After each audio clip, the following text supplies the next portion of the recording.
Hey everybody, how you doing? It's Bruce here. Stock markets with Bruce. Welcome to Monday, October the 18th, 2021. Nice to have you here today. Hope you had a great weekend. Jen and I are doing super well. We had a great weekend. Drove the Tesla to Ontario, California this weekend and went and hit the big mall over there. I tell you, I'm getting old though. We're getting old. Looking at the shoppers at the mall and then comparing yourself to the shoppers, you realize, oh, we're getting old. Things are changing. The demographic is not working in our favor anymore. We are long out of the demographic, long out. Looking at the stores and the merchandise, it's a real interesting study into, for what I call Americana, being a Canadian, studying the American way by looking at what people are wearing and what they're shopping for, and looking at the looking at the stores that seem to be busiest, and seeing how many stores are similar to one another. That's the shocker to me. And then it isn't. Then it isn't shocking at all because uh, imitation is the sincerest form of flattery, I suppose. And in the retail game, you offer what they want to buy. And I tell you, what do Americans want to buy? Uh, Sneakers. I can't tell you how many shops I saw at the Ontario Mills Mall that essentially are a how do I say this? They sell the same base product, but one store will sell, say, a Chevrolet version of sneakers or sports shoes. Another store will sell maybe a Buick or a Cadillac version, and then there are the BMW operators. So you have various levels of pricing of shoes. You have like your warehouse discounters, then you got your middle of the roads, then you got your brand name guy, and then you've got the specialists. And it's interesting how, to me, you find the Nike store, you find the Adidas store, you find the Skechers store. So the actual importers, manufacturers of their own product, they have their own retail stores. Then you have all the retail stores that carry the same guy's stuff but different product, because in the Nike store you can get Nike exclusive wear at the Skechers store, so on and so on. And yet at the end of the day, what's America wearing on their feet? They're wearing cheap shoes, generally speaking, comfortable, but cheap, and uh, they're looking for more. Interesting. It is really interesting. Clothing stores, same thing. You got the high end, the medium end, and the low end. Um, and Ontario Mills is famous for big, clear out type stores, discounted stuff. And Jen and I are guilty as charged. We went looking for footwear for Jennifer, because we got this wedding we have to go to, and we must have gone into 15 different shops, and it was the last shop we went into. The irony of it, it was, I think it was a Saks Fifth Avenue clearance store, something like that. Back corner shoes, and found actually two pair of women's shoes that Jen actually liked. We bought them, and I think we escaped that mall with very little damage to our bank account, which was really kind of cool. And of course, right after you leave the Ontario Mills Mall, if you haven't gone to the food court and eaten there, what you do is you hop in your car, you drive across the street from the from the mall, and lo and behold, what's sitting there but an In and Out burger? And another amazing display of Americana for a Canadian to witness. There's a lineup of cars waiting to get in to the parking lot of this restaurant, and you quickly realize that nine out of the 10 cars, not every 9 out of every 10, are there for the drive-through. They're just there for the drive-through. And 1 out of 10, like ourselves, we're looking to park our car to walk into the restaurant, have a seat, and eat. And so you kind of get close enough, and the staff member asks you, what do you need? I said, we're just looking to sit down and eat inside. Oh, you want to eat inside? Oh, yeah, we'll just go over there. Wide open, and there's like 7 or 8 spots to choose from with this long, snaky line of cars trying to get through the drive-through. Unbelievable. Get inside the place, and it's humming. Two cashiers taking money from customers, just constantly taking money. And then you got their people yelling out the order numbers as the turnover takes place, and there's got to be 15 people in the kitchen just going. What a machine. A real success story, I have to say. Amazing to watch. Knowing that the company is a family-owned company, they're private, and they basically, their philosophy has been to only build new locations when they have the cash to build it. They don't borrow money. They don't go public. They've never gone public. They're not raising capital from investment firms. They're a growing company, but they're not growing as fast as other food outlets. But then again, they're doing it with cash. And so any recession, any economic pullback, any kind of correction in the market, In-N-Outs will just keep right on going. Thank you very much. Whereas other chains that are over leveraged may have to shut down 3, 4, 8, 10, 15% of their locations to kind of get through the overgrowth phase and reconsolidate. Not these guys. These guys never have to do that. They close locations because they're underperforming or they're not delivering the quality of product that they're looking for, and they just shut them down. And they'll reload their scenario and try again. It's amazing. It's an incredible company. Gotta say, we're well done. Anyway, that was Saturday. We had a great day. That was a great time, and it was a real interesting study in America. Just a sliver of America for us. And of course, the highways. Oh my gosh, L.A. the highway number 10 In-N-Out, packed. Stop and go traffic from time to time on Highway 10. 5 lanes across, solidly stop and go traffic on a Saturday. Wow, just oh my gosh. Yeah, it's showing me that there's a pent up demand for goods and services. Ontario Mills Mall was busy. We got there at about 11 in the morning, and it was filling. When we left at probably 1, it was packed. There, the parking lot was now 90% full, and still climbing. There is a huge demand for product. Inside the mall, I would say 2/3 of the people in the mall had masks on. About 66%, 1/3 didn't. There were no arguments. There was no confrontations, nothing like that. It was very calm and orderly, and people seemed to be, for the most part, respectful with respect to spacing and so on. Jen and I were treated royally by all the staff there.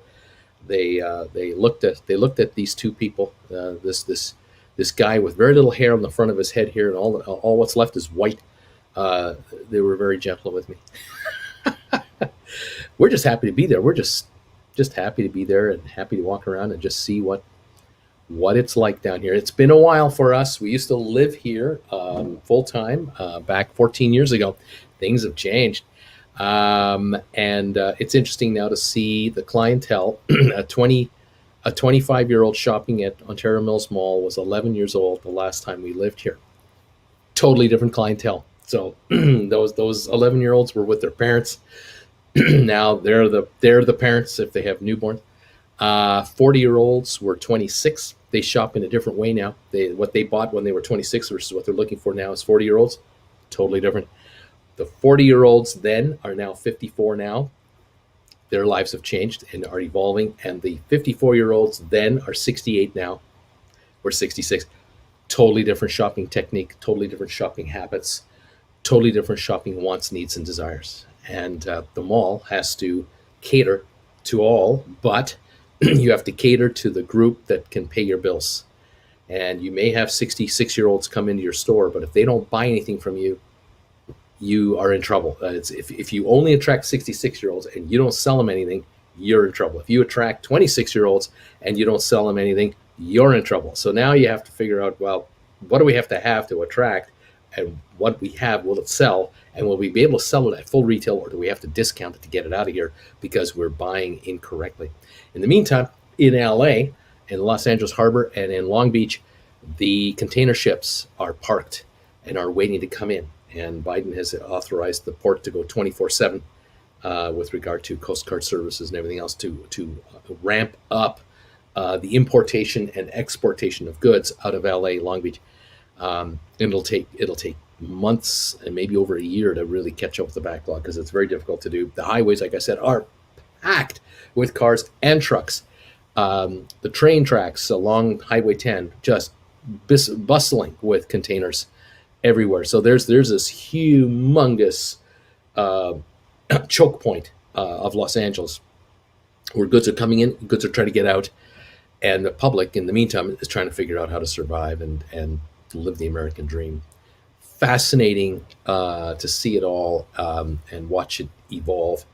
The other fascinating thing about being a Canadian down here, the cars, the vehicles. When you're on the highway, you see thousands of them, of course, and it is stunning. To me, it is stunning how much money people spend on vehicles, and they buy them as a base car, and then they add to them, and they make them nicer and nicer and nicer and nicer.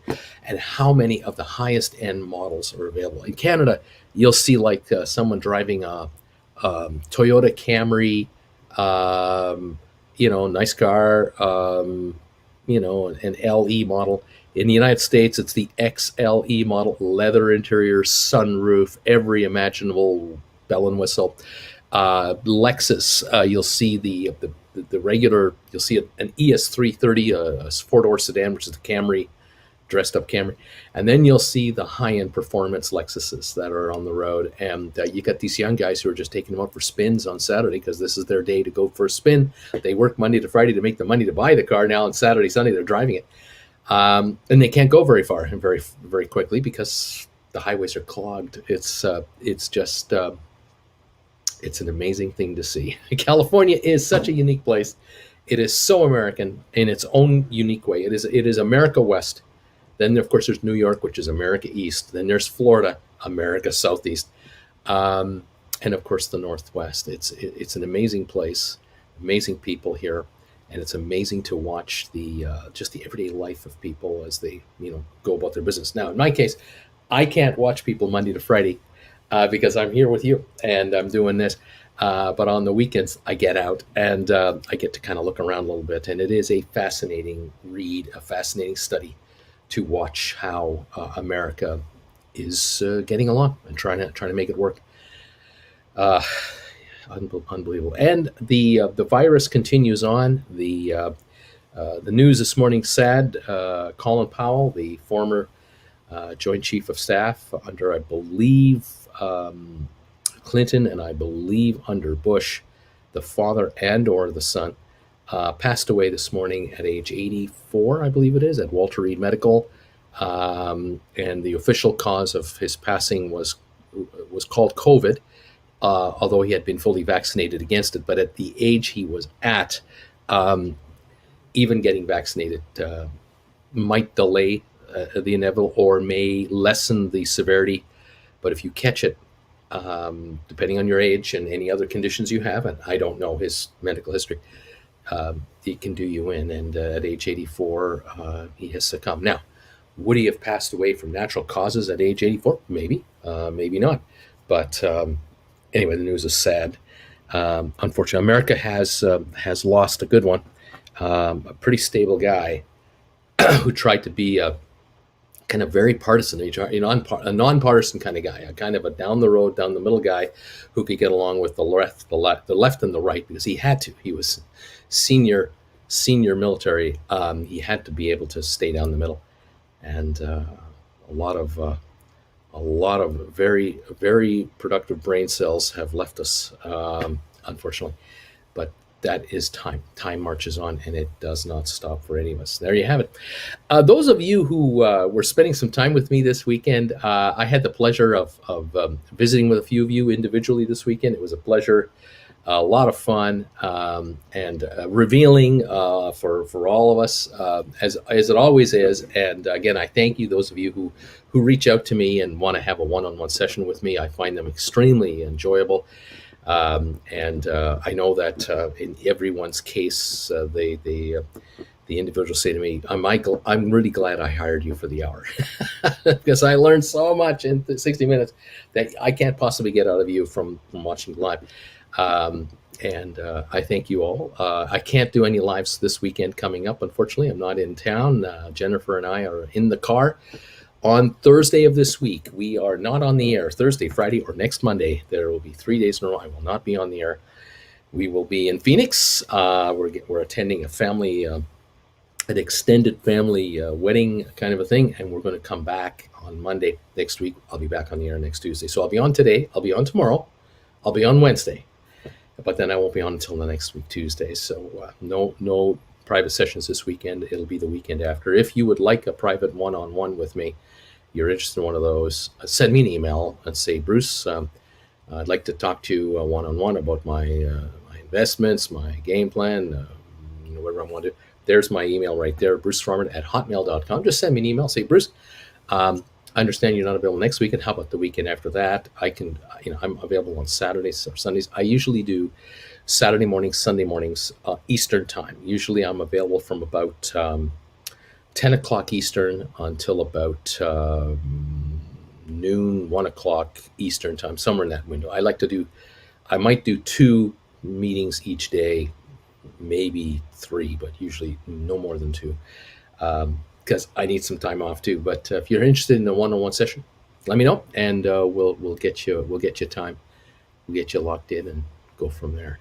Those of you watching the lessons on my website, stockmarketswithbruce.ca, thank you for that. A number of you have been catching them. I'm noticing names that are repeat offenders. So a number of you are watching a number of the lessons, one after the other, getting more and more of a handle on what we're up to. We're talking about, in these lessons, we're talking about how you can become, theoretically, you could become self-employed, being a self-employed asset manager of your own assets, where you could be saying goodbye to your day job, whatever the day job is that you have, where you could be just managing your own affairs going forward.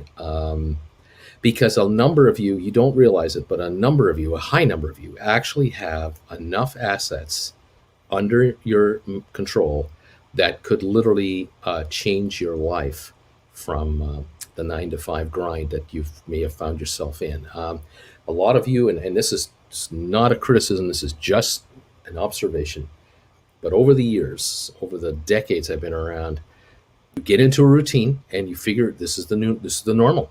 And the routine is normal and it works, and you tolerate it, and you overlook all the little things that drive you nuts about normal. And you just put it off as this is the price I have to pay to survive. This is the price I have to pay for my career. This is the price I have to pay to look after my family or to pay my bills. This is the price I have to pay. What I try to do with you on a one-on-one session, if you grant me that time, is to help you analyze that and find out if that's really what it's about or not. Could it be adjustable to make it much more advantageous to you? And a number of you are finding out that within 15, 20 minutes of talking to me one-on-one, you realize, oh my God, I had no idea. I could have quit my job 10 years ago and been an independent consultant for my company, the company that I've been working with. I could have just hired myself out to these guys on a contract basis. I didn't have to be an employee in there. Don't have to go to that damn office and don't have to deal with those people on a minute-to-minute basis. I could have done that. Or you're realizing, my God, I've had enough assets from the jobs I've had over the years, the savings I've done, the 401ks, the IRAs, all the assets I've got. I have enough assets, actually, and home equity, where, following what Bruce is telling me to do, I can literally look after myself and not ever have to work again for anyone else other than myself. And I can actually make more money for myself on my own at a better tax rate than what I'm doing at the office or through the organizations I'm with. Again, each one of you is different. There's no two stories ever the same. They're always unique. And depending on how old you are, your life is changing. Whether you're in your 20s and 30s and full of the vim and vinegar to really make things happen, you're in your 30s and 40s at the prime of your career, where you should be really generating your biggest money and be moving up that ladder quickly. You're in your 40s and 50s where you should be plateauing already and you should be generating the big money. And then your 50s and 60s where you are the mentor and you are now guiding the next generation behind you to take over from you as you get ready for retirement. Whatever your age bracket is, whatever your economic situation is, you've had a run of bad luck, you've had health issues, you've had family problems, you've had developments in your world that are out of your control. We're all different, and I'm more than happy to try to help you sort it out and kind of take it one day at a time. Anyway, thank you, all of you who are always here. You're the viewers of the show here, the members of this channel. I know that yesterday was a big day on this channel because the 16th of every month is the anniversary of the launching of our membership program back in March. And March 16th was the first day we offered memberships, and every day after. And every 16th of every month, a bunch of you have a decision to make. Do I renew my membership for another month with this guy, or do I dump this guy? And a lot of you continue to renew your membership and go for month 6 or month 7 or month 8 or month 9. And I thank you so much for sticking around. As members of this channel, you're the backbone of this channel. Without you, I would not be on the air. It just would not pay to be here for being on the air. Being on the air upwards of 5 hours a day, it just wouldn't be worth it. I'd be losing a lot of money. But again, thank you for all of it, and all of you who send me suggestions and ideas, and you're wonderful. I love you guys for that. A few of you were suggesting a couple of class ideas because we're now looking at the next batch of classes that we're going to bring up from California, and I'll keep you posted on that. And so we got a lot of things going on, a lot of things cooking. It's exciting, it's gratifying, it's motivating for me. I hope you're enjoying it too. Thank you all for all of your continued support of this YouTuber and Jennifer, my Jennifer Aniston lookalike wife. Appreciate it. What else is going on here? Oh gosh, the talk. How much talk is out there about Americans quitting their jobs and walking away from employers? How many Americans are literally quitting their jobs without having another job lined up? That is a record. That is new records are being set on that front, because normally people don't quit a job unless they've lined up something else. There are so many of you who are saying, nah, the hell with you, boss. I'm out of here. Thanks anyway. I think I'll find something better. Don't worry. I'll be fine. I'm pretty sure I'll find something better. And so many of you are now taking it to another level where you're saying, yeah, I'm going to get another gig. But the gig I'm going for is completely different than the gig I've had. I'm not going to be a 9-to-5er anymore. I'm out of that. I'm out of that racket. At least for now, I am. I'm going to be my own self-employed person, and I'm going to take control of my life and move forward because I think I can do better for myself than you can do for me. It's also interesting to see how many large companies are beginning to have labor problems, where employees used to be afraid of their employers and they were grateful for the job. And it's now completely changed the other direction. The employer is afraid of losing their best people, and they're trying to find ways to keep them around. And the perks being offered, and the improved conditions, and the flexible nature of employer relationships is really coming on, even for the large companies. And I constantly see headlines talking about Target wants to hire 10,000 employees, or Amazon is looking for 50,000, or so-and-so is looking Walmart's looking for 40,000 people, and on and on. One after the other. We're looking. Keep in mind also that some of you actually think that people are staying home on purpose. They don't want to work because they can make more money staying home than working. That number is extremely low. That is an extremely low number in the overall scheme of America and Canada and so on. Most people actually like working. They actually want to be where they're busy. They're engaged. They have a lot of friends at work. They have a social life outside of their house through their office or their employer. They get along well with their employers. They have a very strong relationship with their employers, and they really like working with these people. They've grown with them over the years. Um, and most people actually enjoy their jobs, generally speaking. I mean, we all want to win a lottery. We all want to become multimillionaires overnight. Sure, yeah, who doesn't, right? But the vast majority of people out there would prefer to work and earn their stripes. And I would say, in the high 90s and maybe in the high 99 percenters, these folks make more money working than not working. There's this notion out there that perpetuated by some politicians and others that say, oh, there's all kinds of lazy, fat Americans who would rather just cash their unemployment checks and not get off their lard ass butts and go to work.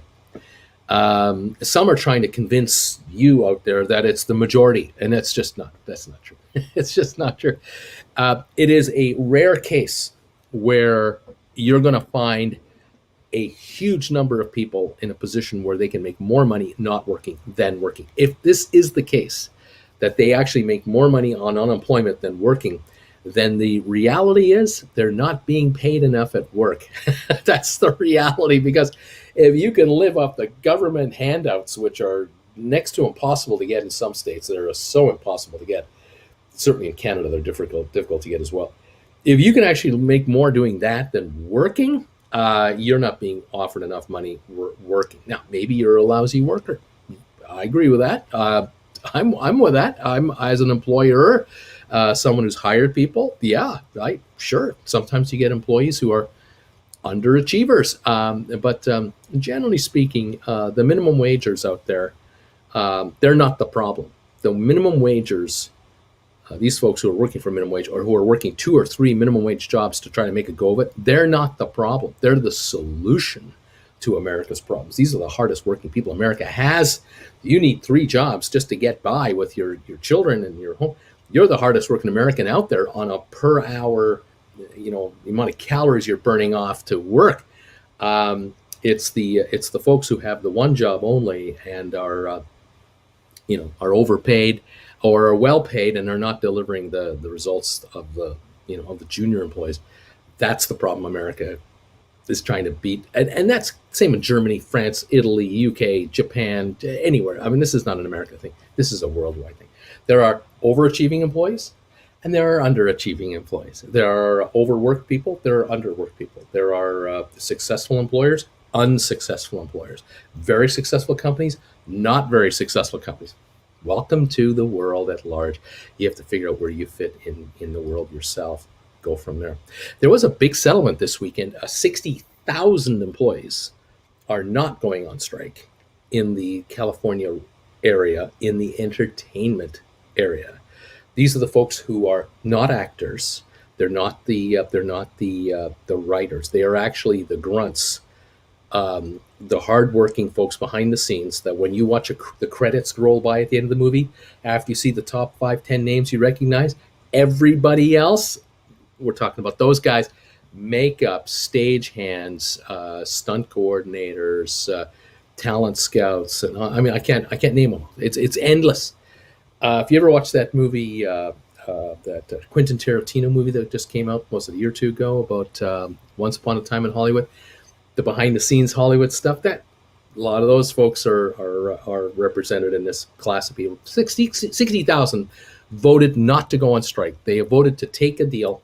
They ended up making an agreement with their employers to continue on. This is good for many of you who are stuck at home or who have been living more at home than going out.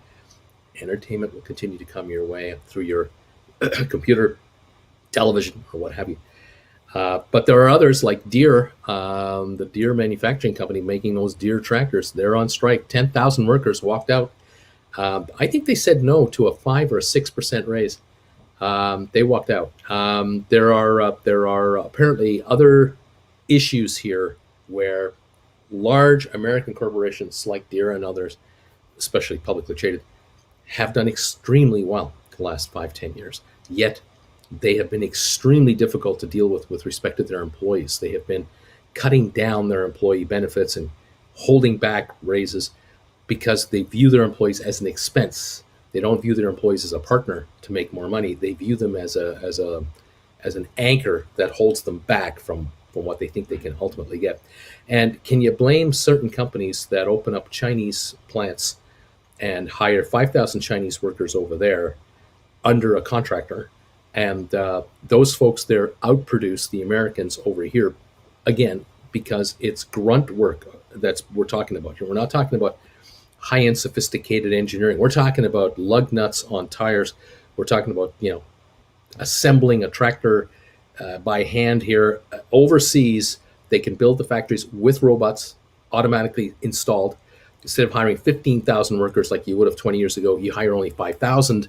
It's a very efficient plant, and there are no workers' rights for those workers. If they have a tough time of it, they're fired, and we'll get somebody else. And there's a lot of workers working overseas under unbelievable difficult conditions that Americans would never tolerate, and American companies are benefiting from that, because in Illinois or Indiana or Ohio or wherever, you have got to treat employees under state law, employment law, federal law, with holidays and benefits and so on. And you can't abuse people like you could back in the 1900s. But overseas, you can treat them like you used to treat them in 1910. And the big secret, which is not much of a secret, is that corporate America has been, and corporate Canada, by the way, and UK and Germany, we're all guilty of this. We are experts at exploiting the third world. We are really good at it for our own standard of living. We're just incredibly good at it. And there you have it. We find ways to bring product to our countries for such a cheap price where we can maximize our profits. And the employees in the U.S. have said, no, we're not going for this contract. You want to produce, we want us to produce Deere products, John Deere products. We have to be treated better. We want benefits back that we lost in the last 10 years, because labor has now turned completely the other side. Rather than being afraid of losing their jobs, they're afraid of not getting their benefits back. And now they're doing catch up, and employers know it. And many of them are agreeing to all kinds of deals to keep things going, because right now interest rates are low. Demand is high for most products, and they want to keep cashing in. And if you don't improve your labor relations, you're going to have a cancer within your organization that will eat it alive and will make it less efficient and will destroy it. And upper management knows that if you have a happy labor force or a contented labor force, you have higher productivity. If you have an unhappy labor force that is unmotivated to come to work and unmotivated to go the extra mile, you are not going to get results that your board of directors want you to get. And most of these managers are not owners of these companies. They're just employees like everybody else, and they're paid on the results of the company. And a lot of them are paid in the area of shares, share certificates or options on stock. And if John Deere stock is perceived to be dropping in value because it's not delivering the metrics, because of strikes or because of labor unrest, the shares will go down in value, which means the options that the managers are being offered are worthless. And now the managers are only working for their cash compensation. They're not getting the bonuses that they were hoping to get.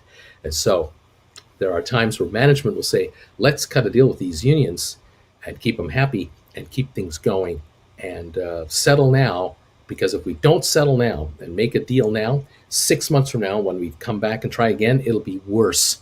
Because if this labor thing continues to build, which I think it will, it's going to get more and more difficult, and it's going to get more demanding to keep union members happy and employees happy. Because right now, employees are in charge, employers are not. And it comes and goes. It over the decades, it swings. It really does. And those of you who are 25 years old, you don't know what I'm talking about because you haven't been through it. Those of you 45 years old have seen a little bit of it. Those of you 50, 60, you definitely know.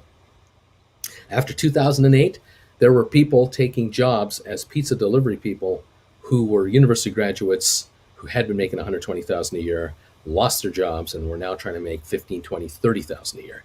After 9/11, there were people who were knocked for a loop for a while. And going back for other recessions, and other economic calamities, there have been times where some of those in the upper middle class have been brought right back down to the lower class, and have had to start all over again. People losing homes, starting from scratch, costing relationships, marriages, family breakups, and worse. It's all happened before. Corporations think the same way. They think about ways to, how can we avert this? How can we just not let this happen? We have to make a deal with our employees, but we can't bankrupt the company. But on the other hand, how do we make this work for all of us? And there's a lot going on right now, a lot happening in the employment market. We are 25 minutes away from the opening. Thank you for being here today. We're going to have a negative opening on the day, but this is not a big deal because of the gains we've had lately. We're still down we're showing right now about a 186 point loss on the Dow. I'm showing a 24 point loss on the S&P 500, and over on NASDAQ, I'm down 79 points. Crude oil up $1.26 to 83.50. There's still talk in the oil patch about supply chain disruptions. There's some rumored talk about production shortages. Believe it or not, there is no production shortages. This is pure crap, pure garbage.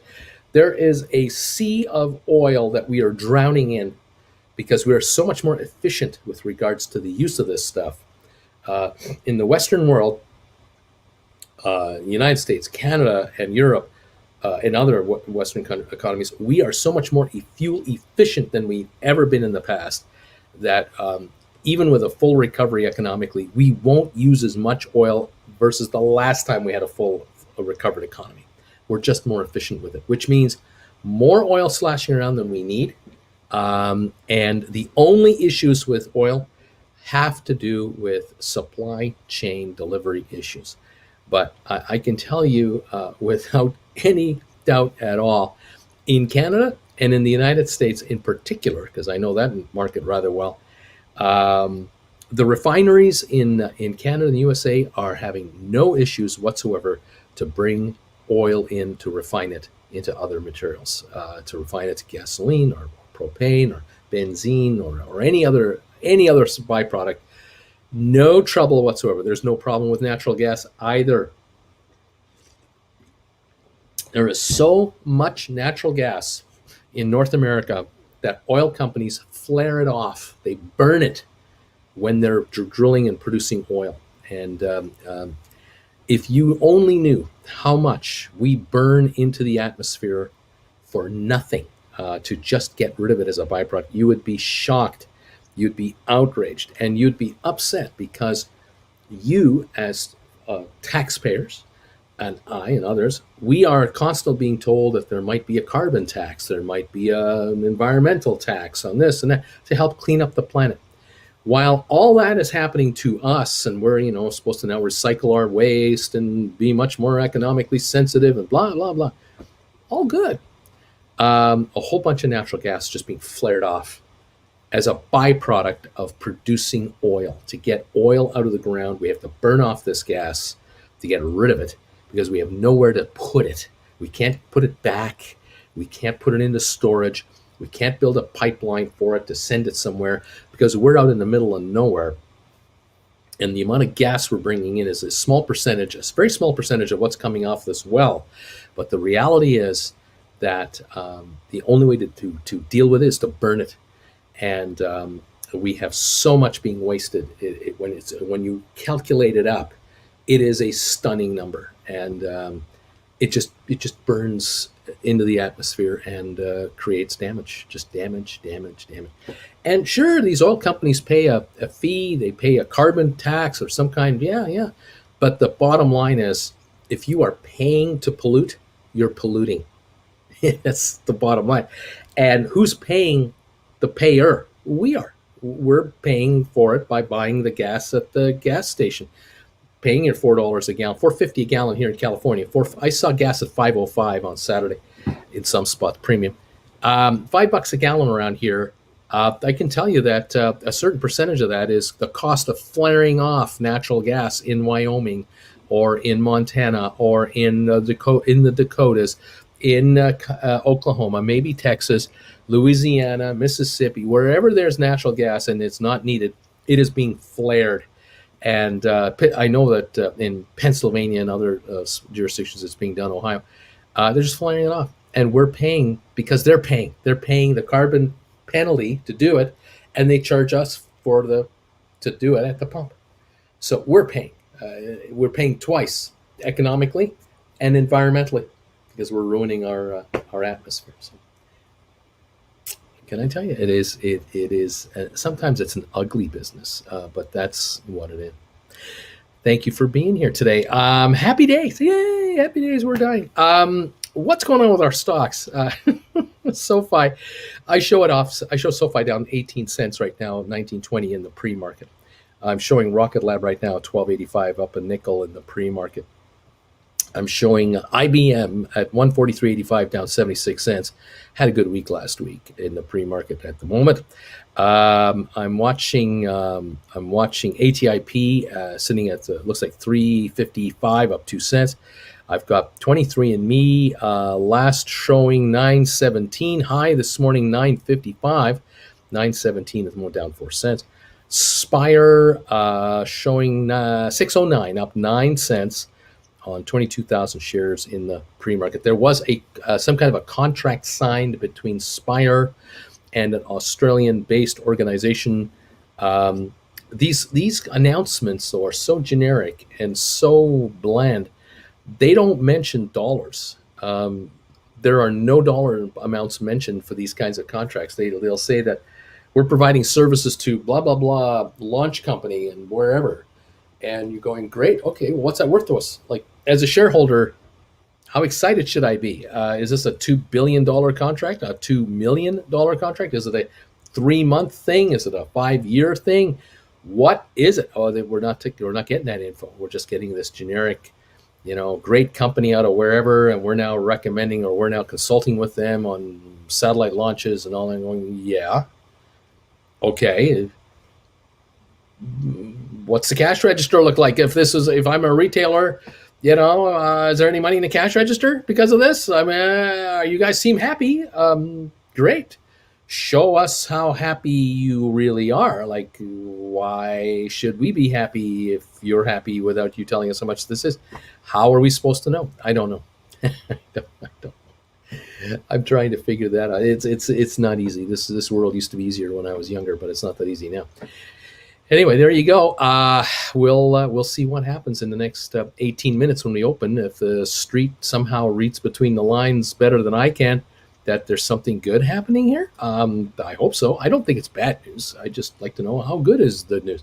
Goldman Sachs, $407.20, up $1.13. Did you know that that's the best performing stock in the New York Stock Exchange for the last year? Did you know that? I didn't know that. Sometimes it just doesn't feel like it's the best performing stock, even though it is at 407 a share. I'm finding that rather interesting. Never a dull moment. What else is going on here? Apple closed at 144.84 on Friday. We're 144.17 today. There's an event today. I think it's today. They're doing the isn't it the MacBook event today or something like that with Apple? Thought that was today. We'll watch for that and see. I'm sure the folks at CNBC will cover it extensively. We'll hear what they have to say about a new product. Cisco 55.06 down 19 cents. Stock's doing rather well this last week, probably heading back to new highs. They're making all kinds of money. We should have tech earnings next week, I think. Last week was banks. Next week should be the tech stocks. So we should hear about our friends at Apple and others not too long from now. We'll definitely cover that. We should be hearing about earnings from some of our favorite stocks in the next little while as well. We'll look forward to that news. I'll definitely keep you posted on that. We'll watch for it. CYXT Sextera, 9.15. No changes so far today on that stock. And who else? Spire is, 609. And where was I? Oh, Matterport. I was going to look at Matterport. Matterport is 1868 down 20 cents this morning at 12,000. This is the first day in 3 days where Matterport is not up like up to $20 a share in the pre-market, and then it would fall in the market. Today it's 1868 in the pre-market. Maybe it'll go to 20 during the market. I don't know. It's been weird. The last couple of days we've had these really good starts to the day, and then just a crap out as the day wears on. So weird trading patterns on these new-ish listed companies out there. All right. SoFi 1918 down 20 cents on 284,000 pre-market at the moment. We've got smartphone producer Foxconn announces an electric car venture. Is that the Apple car that everyone has been rumored to be talking about? Is that what this is? We're curious. We're wondering. We don't know. We'll see if anything of that takes place or not. Someday Apple will perhaps get into the car business. I don't know. I was, speaking of California, I was impressed again with just how many Tesla vehicles are out there on the roads between Ontario, California, and Palm Desert and back. My gosh, did we ever see a ton of cars? And I got to tell you, people ask me, my relative friends, and will say to me, "Hey, how much is it costing you to drive this thing? Is it? Are you getting are you happy with your are you happy with the price you're paying for the electric, versus if you were buying gas?" And it's sometimes difficult to compare, but I'll put it to you this way: when we were coming back from Ontario, the battery hit the 50 mile remaining indicator came on for the battery. So we had 50 miles of range. I know we were 30 miles from our house where I can plug the car in, but I thought I'm going to stop here at the Cabazon shopping mall because in that area they have a bank of superchargers, and I thought I'll just stop at the Tesla supercharger station and I'll top up the tank. So pulled in and plugged in the car, and it tells you on the screen how many miles per hour the battery is being charged up at. It takes about 2 minutes for sort of the entire thing to figure it out. The computer on board is calculating everything. And within about a minute and a half, the car was telling me that you're drawing enough electricity for 650 miles in 1 hour. Well, the car can't handle 650 miles of electricity. It can only handle 300, maybe 285. But again, that told me we're not going to be here long. This is great. We're just sitting in the car. And I was watching the meter as it was running, and it was showing me how many miles of range had been added to the battery and how much money it had cost you. Because there's a dollar meter running at the same time. And I thought, well, let's just suppose that this car, the way I drive it, gets 35 miles to the gallon if this was a gasoline car. So as soon as I hit 35 miles of range added to the battery, I took a look at how much it cost me to get the electricity to add 35 miles of range. $1.60 was the price. And I thought to myself, theoretically, you're paying $1.60 a gallon for gas for this car. And I thought, this is a good deal, because across the street was a mobile gas station, and they were charging $4.75 a gallon for regular fuel. And I thought, well, you could pay $4.75 a gallon to top up a Mercedes or a BMW or a Chevy Camaro or whatever. You want to compete with this car for speed and handling? You're going to be talking a 5 Series BMW, a high-end 3 Series BMW. You're going to be talking about some of the Benzes. You're going to be talking about a Jaguar. You're going to be talking about some very quick cars. These cars don't get 35 miles to the gallon. They don't get near that. But I thought, well, this car handles it drives as beautiful as a Lexus. And if you're driving a 6-cylinder Lexus or a 4-cylinder turbo, you can get 35 miles to the gallon on those kinds of cars. And I thought, okay, well, let's give it 35 miles to the gallon. $1.60 is the cost for the range. Now, we sat there long enough to add, I think we added 100 miles of range. And so we were sitting there for 8-10 minutes or something like that. We were done. And we had spent $4 and something cents, just barely $4. When it was all said, I can't remember the exact amount of miles we put on there, but it was really cheap. It was $4 odd, and there you go. I have 100 and something now, 150, 160 miles. plenty of range to get home. So we did that, unplugged the car, drove back to Palm Desert, got into our condo, and then I plugged it into the 110 outlet here in the garage, and it's been doing that all night. And by the time if I hop into the car sometime today for any need, I'm sure we're going to be sitting on 250 plus miles of range, 260 miles of range. Uh, and I'm not going anywhere for 260 miles today. We're driving on Thursday to Phoenix. We'll drive far enough to perhaps Quartzsite, where we'll top up the tank there on a supercharger. We'll top up the battery. Getting us into the Phoenix area, we'll get to a supercharger station somewhere there. We'll top it up there.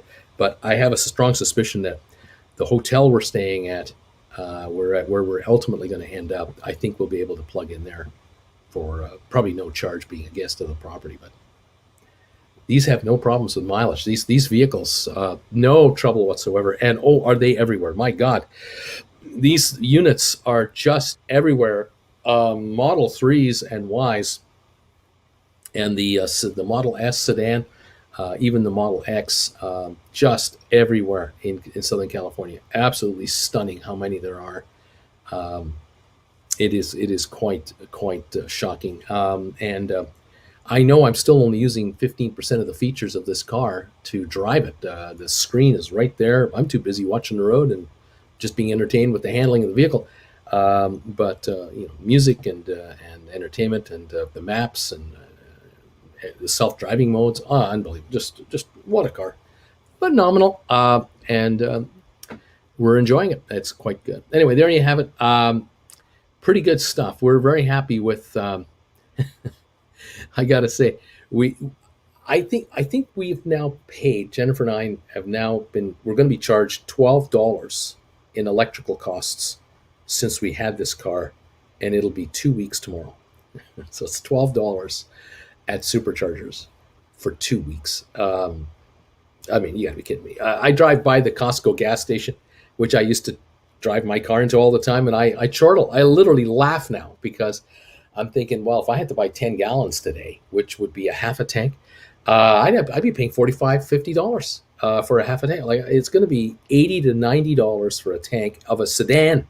If you're driving a pickup truck, you're talking 25 gallons of gas. You're talking $125 to fill up your truck here in California. It just, how do you afford it if you have to do that every week, every 10 days, 3 times a month? That's $375 a month in fuel. And we're doing the electric thing now. I know those critics out there, something makes electricity. Obviously, it's either hydro, nuclear, solar, wind, natural gas, oil, coal. I mean, there's all kinds of ways to make electricity. But in California, I know that electricity is generated more and more and more now from clean sources as opposed to just fossil fuel burning. And so I feel good about it. I feel good about driving this car and plugging it in and driving a vehicle. It makes no sound when it drives on the road. It's incredibly quiet. It's a pretty cool thing. Anyway, there you go. Okay. Thank you all for popping in and saying hi to us. We are 7 minutes away from opening this market up, and let's see what happens. Does anyone know if Uncle Bruce's classes can be viewed offline, i.e., watch on an airplane? No, you need an internet connection. You have to go through my website, and then you watch it through an internet connection. Unfortunately, no, you can't. Now, I'm not sure how this works. Once you've watched it, you can rewatch it again. I know a number of you you'll save the video or what have you, and then you'll rewatch it again. That you might be able to do with or without. Again, I don't know. I'm not technically smart enough to figure that one out.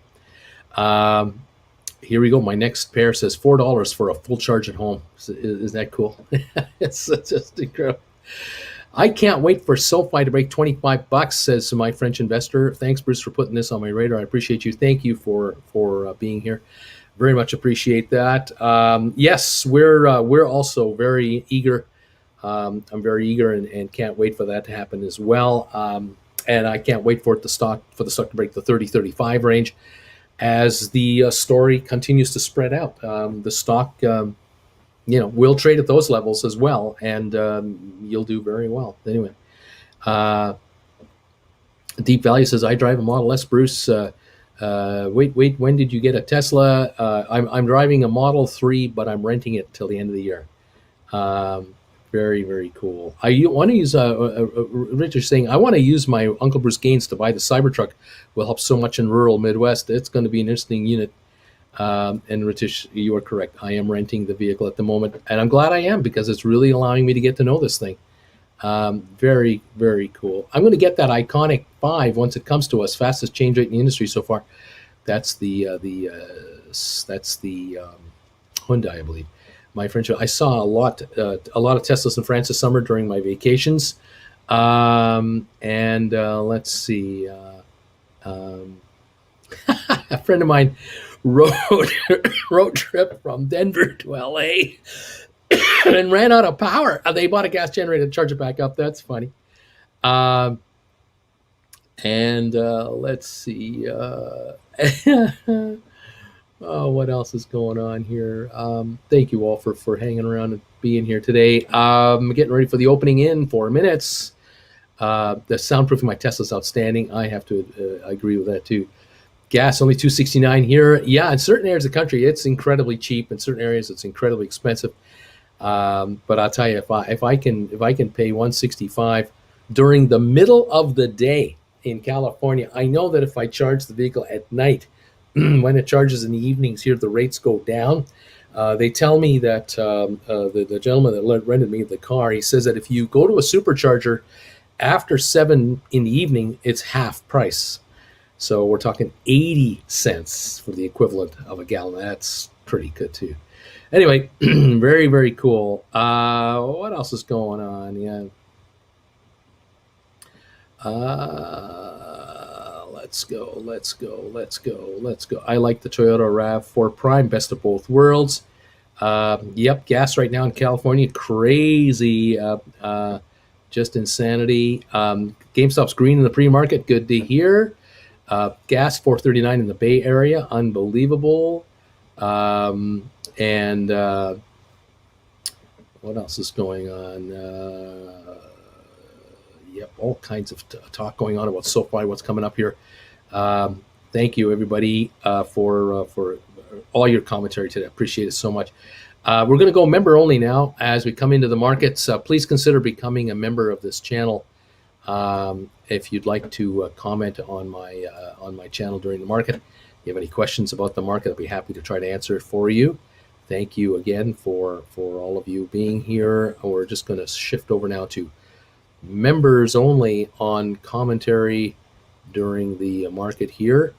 The backbone of this channel, the members, thank you all so much for your support of Stock Markets with Bruce, with Uncle Bruce. I appreciate it. There we go. We are over there now, and we'll come back into here, over to there, and the channel is getting set up. Thank you, everybody, for popping by. Fabulous. We are now 2 minutes away from the opening. It's just about to happen. Getting ready to roll.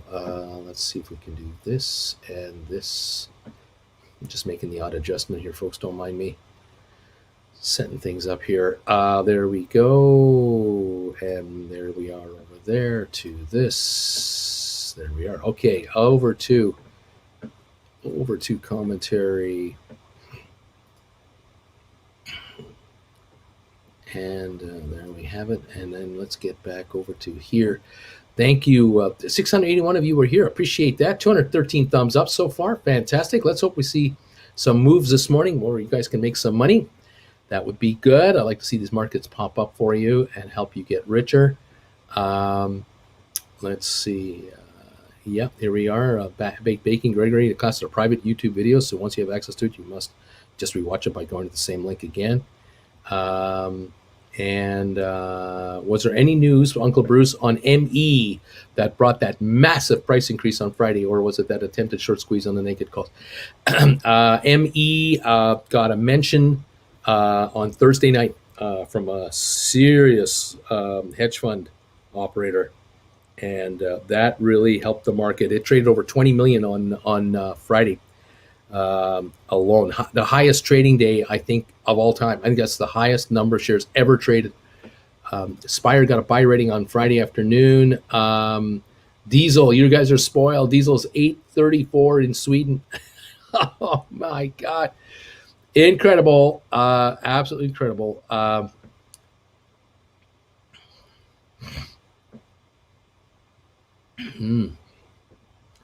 saw some analysis of SoFi's weird day on Friday that suggested there was a strong desire to keep the price suppressed to ensure a large volume of $20 calls expired out of the money.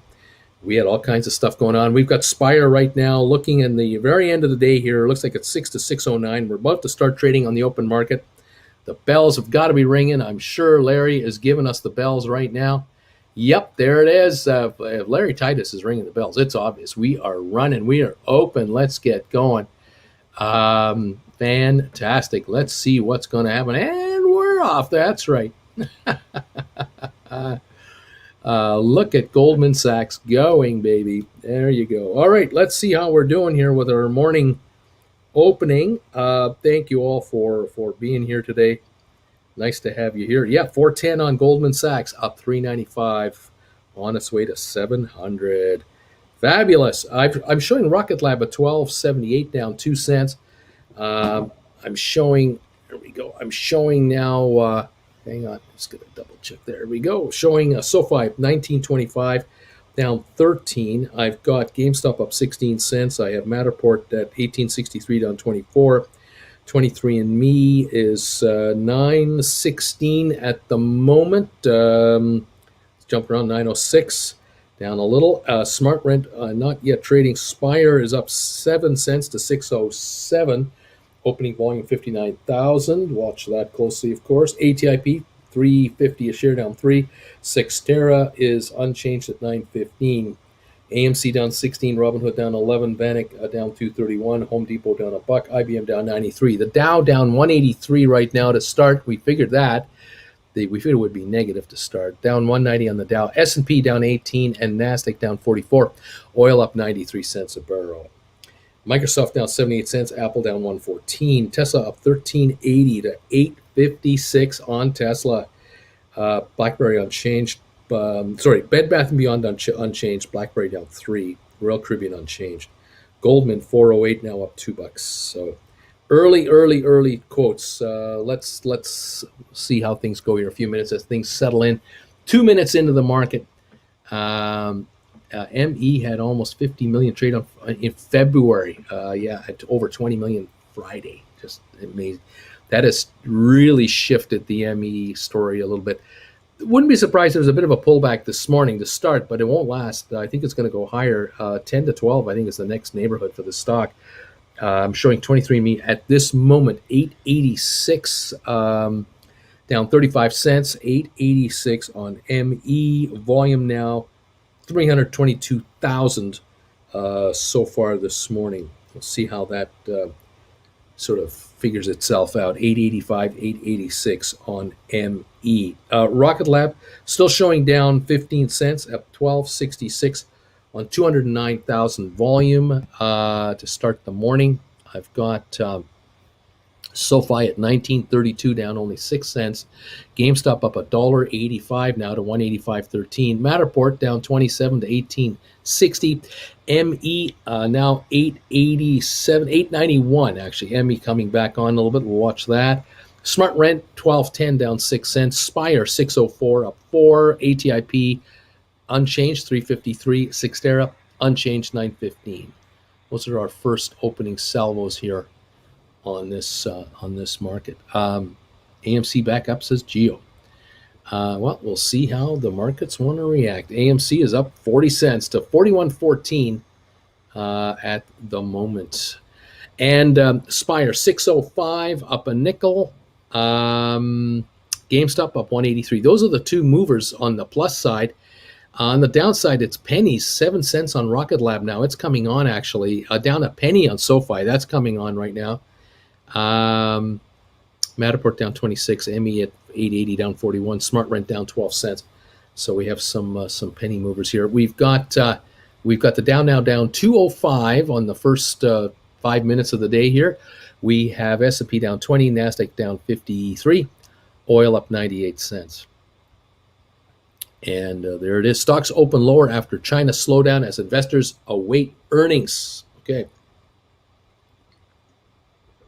The China numbers keep coming out in dribs and drabs. And the trick of figuring out what's going on in China is to try to remember that you're being presented the China picture in the form of a jigsaw puzzle. And they're experts at telling you how they're doing without telling you how they're doing. They're very vague, and they love to play games because they can't be honest with us, because if they were, we would run for the hills. We would be horrified if we knew the gory details of how bad it is in China, because it's bad in China. China's trying to highlight the good and dissuade and bury the bad. And if there's bad news to be told, they'll come out with an attack against the Western world that it's all their fault, and that the Western world picks on China and doesn't respect China and yada, yada, yada, yada. But the reality is, guys, if you can't pay your bills on time, or you can't make interest payments on your real estate trusts, then you got a problem. And it isn't the problem. It isn't being caused by New Yorkers. Philadelphians aren't causing your problems, China. It's your own doing in-house. And a number of Chinese real estate trust outfits are now defaulting, multiple defaults on payments to foreign investors. China is finding ways, or it seems that Chinese companies are finding ways to pay interest payments, although maybe a little late, but still make interest payments to their Chinese-based bondholders. But to the foreign-based bondholders, they're at great risk. And there are now several $1 billion of bonds out there, several billions of dollars of bonds that are not earning any interest. And some of these bonds are trading at 12 cents on the dollar, 15 cents on the dollar, because they're not paying interest. And the thinking here is, how can you make a Chinese company pay interest on debt that they've taken on if the Chinese government won't prosecute them and won't cooperate with someone who's owed money? I mean, you're a foreign company, a foreign entity, and you want to sue a Chinese-based company, you got to go through the Chinese courts. Good luck with that. Best of luck to you to get anywhere.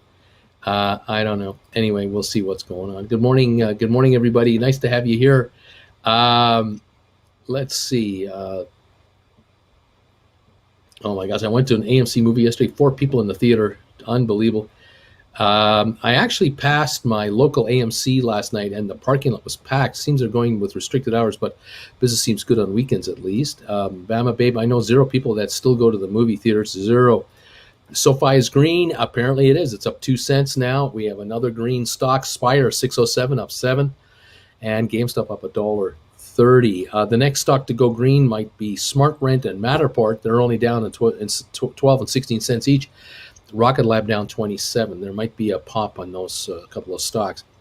Watching and waiting. I hope movie theaters don't go away. I like them personally. Yes, we all do like them, but boy, to pay the cost of advertising a movie theater in the South 7 days a week is incredibly expensive.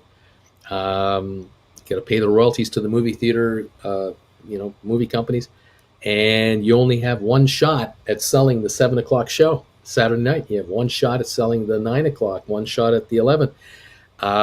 If you've got multiple theaters, 10 movie theaters in one building, sure, you have 10 shots at 7 o'clock and 7:15. You have shows running all the time. But if you're only at 15-20% capacity, you are losing money. You've got to have high participation rates, and I'm not sure if we're getting that. Anyway, Auntie says, me too. I love theaters as well. So she says, I have to admit, Benville was probably right about selling Rocket Lab.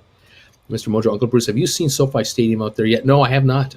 We drove to Ontario, and we did the Ontario Mills Mall Saturday. This weekend coming up, we'll be in Phoenix. So no chance to see SoFi this weekend. The weekend after, I don't know. We'll see if we're putting something together. I would very much like to take Jennifer to a game. I really like to take her to a football game at SoFi Stadium. I'll have to keep an eye open for tickets and what teams are coming and all that good stuff. SoFi is up 6 cents to 1944. GameStop up $1.46 to 184.74. Matterport down only 9 cents now. SmartRent down 12. ME still down 31. Rocket Lab down 29. Spire up 6 to 606. ATIP down 2 pennies. Cyxtera unchanged. AMC holding a 36-cent gain at the moment. Home Depot up a dime. IBM down $1.26. The Dow down 247. The low of the day. Microsoft was only off 81 cents. Apple only down 125. So these stocks are holding right in there, even with the Dow down 254. But I don't think this 254 is a problem for the Dow. I think this is just a slight dip, and we're going to have another run. Might not be today. We might recover most of this loss later on, but I can see the Dow being higher at the end of this week versus lower because earnings are going to keep coming. And I think they're going to be spectacular earnings. I really do. We'll watch for that. Anyway.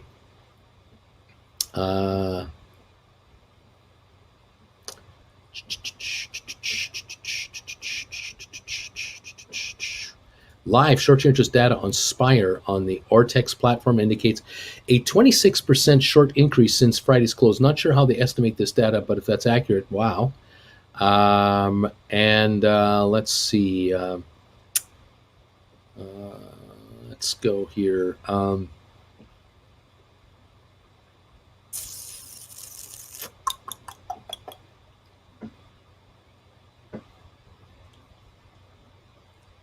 People talking about the movie theaters here. It's tough going. It's a tough slog. There's so much to also try to get our attention these days. Obviously, you can stay at home or gather at a friend's house in front of a 70-inch television set and watch, Hulu or Disney Plus or Netflix, whatever, and catch the latest, binge watch whatever you like to binge watch. There's so much of that available that wasn't available 10, 20 years ago. When Jennifer and I were childless prior to 1988, we would be at the movies. Boy, I bet you we would have seen a movie every second weekend, every third weekend at least, a movie. That would have been a definite date night for us. Because in those days, this would be the 80s. This would be like early to mid to, from 80 to 88 before Jennifer Jr. showed up. Our television was, 50 channels, commercials on everything. I think HBO had been made available. I know it was in the States. I'm not sure about in Canada. Commercial free in Canada, almost non-existent. Early 80s, we were still watching VHS tapes. So to get a commercial free movie, you had to rent a VHS tape player or own one, and then rent the movies that you wanted to watch from your Blockbuster or your mom and pop operator nearby. And of course, on a Friday afternoon, Friday night after work, you would go to your local video store and you would look for the new releases, and you would notice that, 6 new movies came out this weekend. And this particular location hasn't got any of them available. And the reason is that everybody rents Friday night for Friday night, Saturday, and brings them back Sunday. And so your local video store would only have 6 copies of, say, the latest Indiana Jones movie or Star Wars or what. And you would go weeks before you could get one. And you'd really have to go in on a Tuesday to rent one for Tuesday, Wednesday, Thursday. So, you're trying to watch a movie on a Tuesday night. You've worked all day. You're going to get up tomorrow morning at 6 a.m. to get to work. You can't stay up until midnight to watch these movies. As young as we were and full of all the energy we had to recover and get back to work, it was still a grind to do that. So we would really rather prefer to rent a movie on a Friday, sleep in on the Saturday, schlep around, and then Saturday night, maybe at 9 o'clock or 8 o'clock, pop in a movie. But going to the theater was the thing to do because it got you out of the house. You had some fresh popcorn, you had your drink, and you watched the latest release that you couldn't watch anywhere else. And if you really played it up, you'd maybe go out with another couple you knew, and you'd go out for a bite to eat before the movie or after the movie. You might watch the movie from 7 until 9, and then go out for a bite to eat from 9 till 10. But I found that as my 30s approached, it was the other way around. I would go for a bite to eat before the show, and then go to the show, and then go home, get some sleep. But that was the way it was back in the 80s for entertainment. I know that for Jennifer and I, one of our big entertainment for us was being season ticket holders of the Calgary Flames NHL hockey team. They had just arrived in Calgary in 1980. Here it was 83, 84, 85. The two of us were making a living. We could afford these season's tickets, and we had 42 games a year during the fall, winter, and spring, plus playoffs, if any, to enjoy our boys. And Saturday nights, most Saturday nights would be a hockey night. Thursday nights were definitely a hockey night. The Flames usually had a Thursday night game, and they would have a Saturday night game, and they'd be on the road maybe for a Tuesday game or whatever. I remember those years that dominated our lives. It was all about the Flames, all about the Flames. And out of 42 games, we would see 35, 36. We would not miss many. Those tickets would be given away to friends or sold to someone at work maybe. But we would rarely miss a game. That was the social highlight. That was our going out. But then someone showed up in 1988 that changed our lives completely and upended everything. And no more movies, no more Flames games.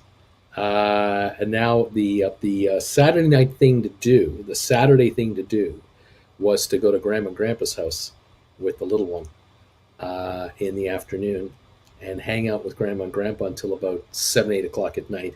And then we would drive back to Calgary with the little one sleeping in the back of the car. And we'd get back home at 9, 9:30, 10 o'clock. And by 10, 10:30, we'd all be in bed sleeping because we're all exhausted. That would be the new normal. And the Sunday would be just hanging out at the house, playing with somebody new, and experiencing this new life form that was changing your life completely. And then Monday it was back to work for me, and Jennifer and Jennifer Jr. would be home together and having mummy-daughter time. But the world changed dramatically. Let me tell you, it did ever change. What we used to do versus what we do now, oh my gosh, the world has changed. All right. Let's see. What else is here going on here? Yep. No food sales, no profit in a movie theater. I agree. When it dipped to 12ish last week, I sold my $10 put for profit, bought the 14 call for January. This is the level I think it'll bounce back. Let's see. I'd be buying more calls at this price on Rocket Lab, says Fenneville. And let's go. Now we make burgers at home and watch movies in bed. That's true. Of course, with Costco, I mean, my God, having this Costco handy here in Palm Desert, I'll tell you, this is such a treat for Jennifer and I, because we've been cut off from the Costco world for 5 years, being in Creston, and the last year and a half, no Costco's because we couldn't leave our town. Now having this Costco just down the street, oh my gosh, what a treat this is. But the pre-made foods that you can buy and just heat up, oh my God, I mean, talk about simple, easy peasy. We didn't have that in the 80s. Costco just came out in the 80s, and we would buy 6 cans of pork and beans or 12 cans of pork and beans for 40 cents a can instead of 65 cents a can, one at a time. Oh, what a bargain that was. But that didn't change your life in any great way. But here today, buying a $4.99 rotisserie chicken or ribs made in the store, just heat them up at home and serve. Oh my God, are you kidding me? Mac and cheese, the Costco mac and cheese here in California, it's incredible. It's so good. The world has completely changed. I got to tell you, it's unbelievable. Anyway, Oh man, Uncle Bruce, I wish you would start a Discord for members, or have some member you trust do it for you, so we have discussions while you're not streaming. There's only so much I can do, but I will look into this. So we'll keep looking into different stuff. There is a Discord channel of some kind for us. I just don't run it. I don't have anything to do with it, and I wouldn't know how to send you to it. I really don't. There is a Discord I can confirm. I love John Cassavetes movies. Look up Stock Markets with Bruce on Reddit. The Discord link is in there.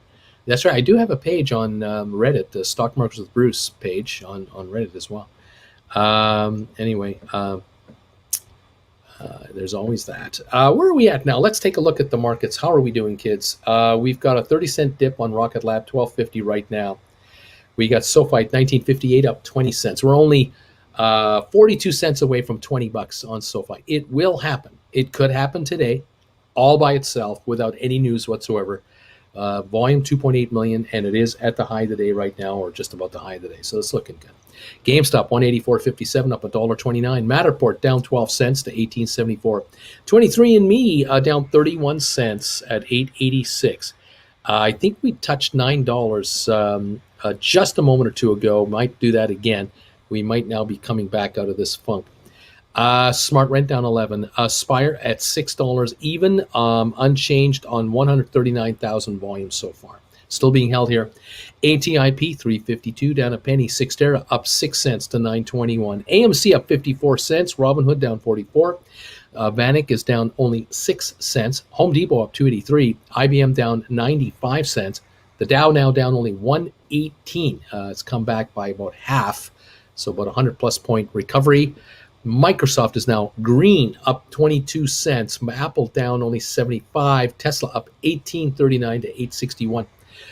Bed Bath Beyond up 14. BlackBerry down 2. Royal Caribbean down $1.37 to 84.95. That's almost a $10 drop from the high of Royal Caribbean just in the last 2 weeks to 84.84. Norwegian down 70 cents today to 25.83. Carnival down 76 cents today to 22.91. These two stocks are dropping almost 3% each. Royal Caribbean, to drop 3% would be a 250 loss. We're down 150 on Royal Caribbean, so Royal Caribbean has a ways to go to catch up here.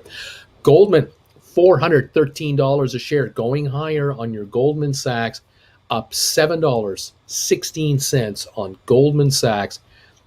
The computer tells me it's trading at 7.59 times earnings. I don't believe it. I think it's trading at 6 times earnings at most. Super cheap stock. Amazon up 18. Facebook up almost $5. Google up 10. JP Morgan up $1.22. Cisco down 22 to 55.02. This is the market. Mixed overall, but some greens showing up here. SoFi, 1968. SoFi coming on now. 1968, looking to get ready to hit $20 a share all by itself. 1972 now. I believe the other day, I don't know, I think we hit, what was it, 1984, something like that. It was in that neighborhood. We got close to the $20 mark, but we couldn't break it. But it's now definitely within range of the $20 mark without any issue whatsoever. And we're well over 2 million. What are we at now? 3.18 million volume now in 23 minutes. So we're climbing on SoFi nicely. Don't be surprised if 20 isn't even a problem. It'll probably go right up to, it could reach 20 and 50 to 21 today. It could. Looks very strong. GameStop holding a 90-cent gain. Spire still unchanged at $6 on 148,000 volume at this moment in time. There you have it. The Dow down 121. We were as low on the Dow as 35,035. We're at 35,174. So we've gathered about 140 points from the low of the day to where we are now, approximately. That's a good gain. That's more than half of the loss. So that's definitely a recovery mode. So this stock market is not in a free fall. There is not a lot of reason to get out of Dow stocks. As a matter of fact, there's more reason to get in. It's much more compelling to get into Dow 30 stocks because earnings are coming out here well above forecast. So it's looking good. The banks definitely started it, and this I think will continue on. 1970 on SoFi up 32. GameStop up 92 now. Matterport down 21. ME down 22. SmartRent down 16. Spire down unchanged. For those of you who watch me all the time, looking for ideas and thoughts on writing options, I cannot emphasize enough how incredibly lucrative this could be for many of you who have never tried it before. Writing stock options is a conservative strategy. It is not a risking everything on the line kind of a deal at all. Writing call options against stock you own is a conservative way to add income to your account.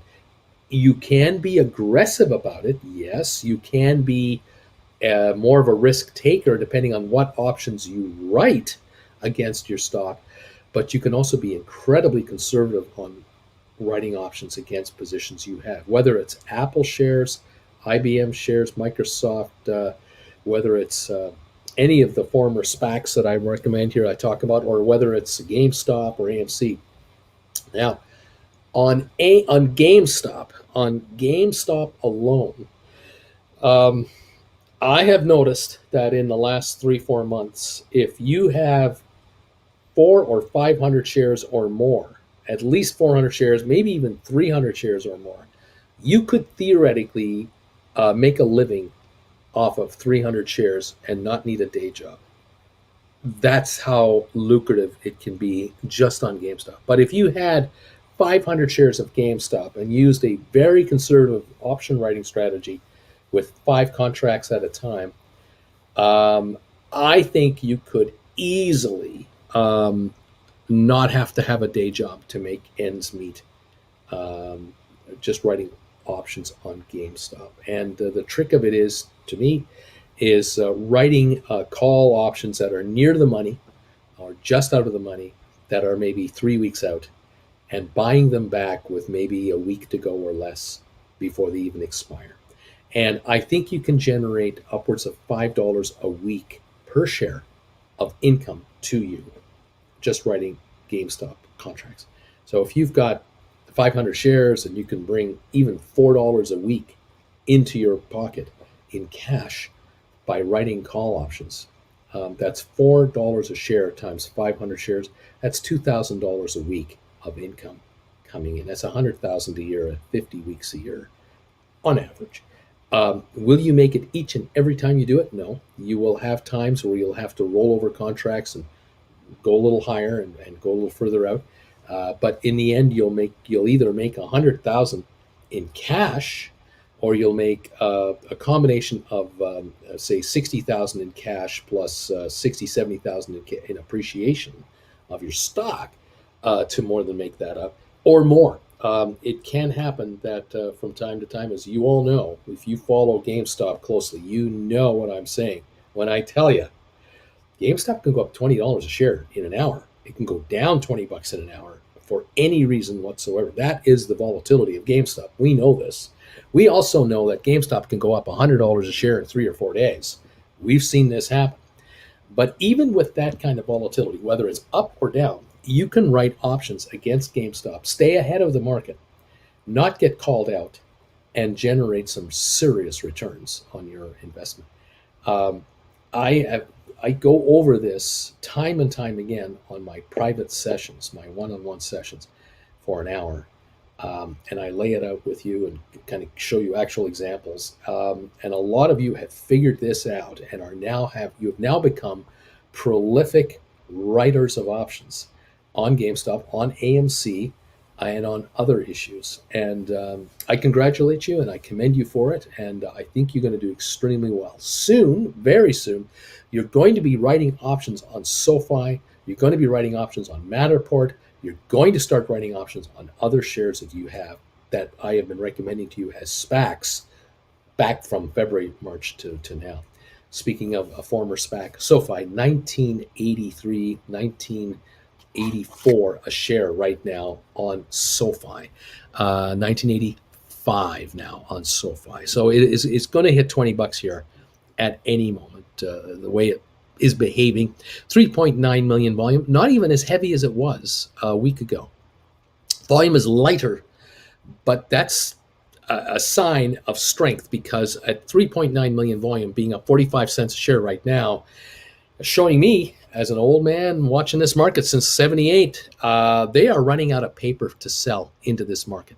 Sellers are drying up down here. The sellers who wanted out of SoFi, they got out at $14, $13.50, $14.50, $15. You remember when it broke $16 and $17 a little over a week and a bit ago? There was all that resistance. It couldn't break 17. It was like a force field. Couldn't do it. It took millions of shares of volume to finally bust through. Here we are now at 1981 to 1985 a share on 3 odd million shares, like a hot knife through soft butter. This is going to go through $20. It might take 5-6 million volume to do it. It might do it in 5 minutes, but it's going to go through 20. It's on its way now to the 22 to 25 neighborhood. That's where the stock is going to go. The bank charter's coming. We don't know when. The earnings are coming soon. There'll be the conference call soon. Lots of promotion. Yes, the stock is going higher. It's at 1985 right now, and you'll be writing options in no time on the stock you have, which will give you another source of income into your account. And this is why I'm so excited for so many of you who watch me full time all the time, that so many of you have SoFi. You have hundreds, and some of you have thousands of shares of SoFi. You're going to be writing tens of contracts for serious premiums, juicy premiums you're going to get for 1 month, 2 month, 3 month contracts. And you're going to be very well compensated for offering your stock up to option players. The stock wants to go higher, you'll do rollovers.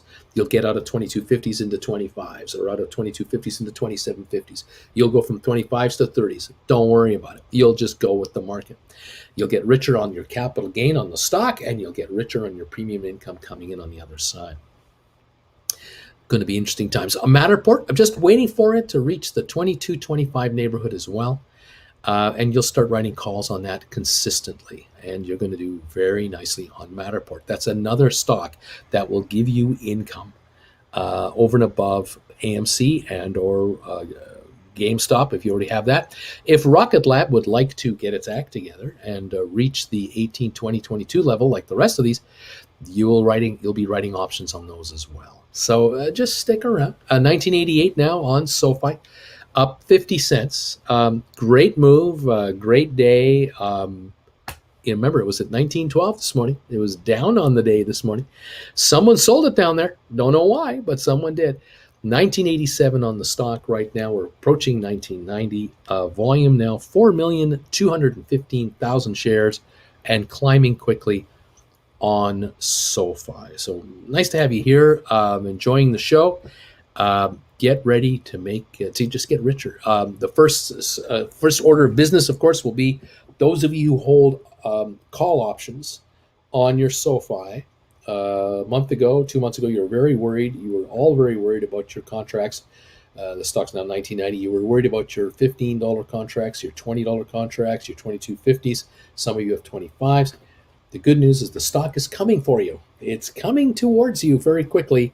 1992, it will reach this 22-25 neighborhood, pretty well putting every single contract buyer through this channel in the green, I would think, if not very close to the green on the high-end priced contracts. Very happy for you. I'm very excited for you. 1995 now on the stock. Don't think, though, that $20 is all it's got in it. It might go through it and then back off $1 or $2 and then come back at it. There might be some wavering around 20. Get ready for that. You're now becoming more experienced with me to know that this is how it is. These round numbers attract sellers and buyers. It's just the way it is. 1995 now on your SoFi, 1996 on SoFi. We're going to take a shot at 20 and see what happens. Might go through in 2 minutes. It might take 2 hours. You going somewhere? You got appointments? I'm not going anywhere. 1997 now on SoFi. So happy to see this. I'm so grateful that you're here, that so many of you have stuck around with me to wait this thing out. 1998 now on the stock. When it was 13.50, I know many of you were asking yourselves, what am I going to do with this guy? Am I going to keep watching this guy? This old man keeps talking about the upside on SoFi. Is it ever going to happen? $19.99 right now on SoFi. It's on sale for $19.99. You got to love that. But you're here. Those of you who made it, you're still here. You're holding it. You're long the stock. You're long the contracts, and you're scoring yet again. And I'm really, really happy and grateful to see that this is happening for you. Here comes 20 on SoFi. Exactly, kids. Get ready. You're about to break through. 4.87 million volume now. 1997, 98, 99. Stick around. Watch the show. See what you think. Enjoy the dough. Yeah, it's all good stuff. Thank you, everybody, for being members of this channel. Thank you for taking the classes. Thank you for tolerating my rants. Thank you for the thumbs ups. Appreciate that. And of course, those of you who do make the occasional donations, thank you too. I just want you to get super rich. This is what it's all about. Yeah, 48 shares, but I got 60 contracts. Let's go, baby. Well, let's hope so. Thank you to Pawa. Is that Po Wei? I have no how to pronounce that. Mr. P. Thank you for being here as a new member. I love you. It's nice to have you here. 385,000 sell wall 20. That's a no-brainer. That's nothing. A million shares of buying, it's gone. I've only got 300. B fits. There will probably be profit taking at 20. Nice psychological number. You made me a lot of money. Well done. Thank you. You got it, buddy. Only, says British Shilling. Cheddar, oh my God. Tasty Donkey is right. Major resistance. There it is. 2003. Right there. Just right through it. Just right through. 2007. Welcome to the 20s. We're back to the 20s. We've been here before. It's not like we've never seen this before. We're just back, and we're going to go higher. This is just, another day of trading. Get used to this new neighborhood that we're coming into. Went right through. It's 2010. What are you talking about? See what I'm saying? It's awesome. Awesome sauce. 6.1 million. We just had about 1.5 million come through buying. 2009 high trade. 2007 right now. Fabulous. It will fluctuate through, up and through, and down and up again. And let's do it. Crushed right through it. Just slayed that sell wall. Resistance is futile.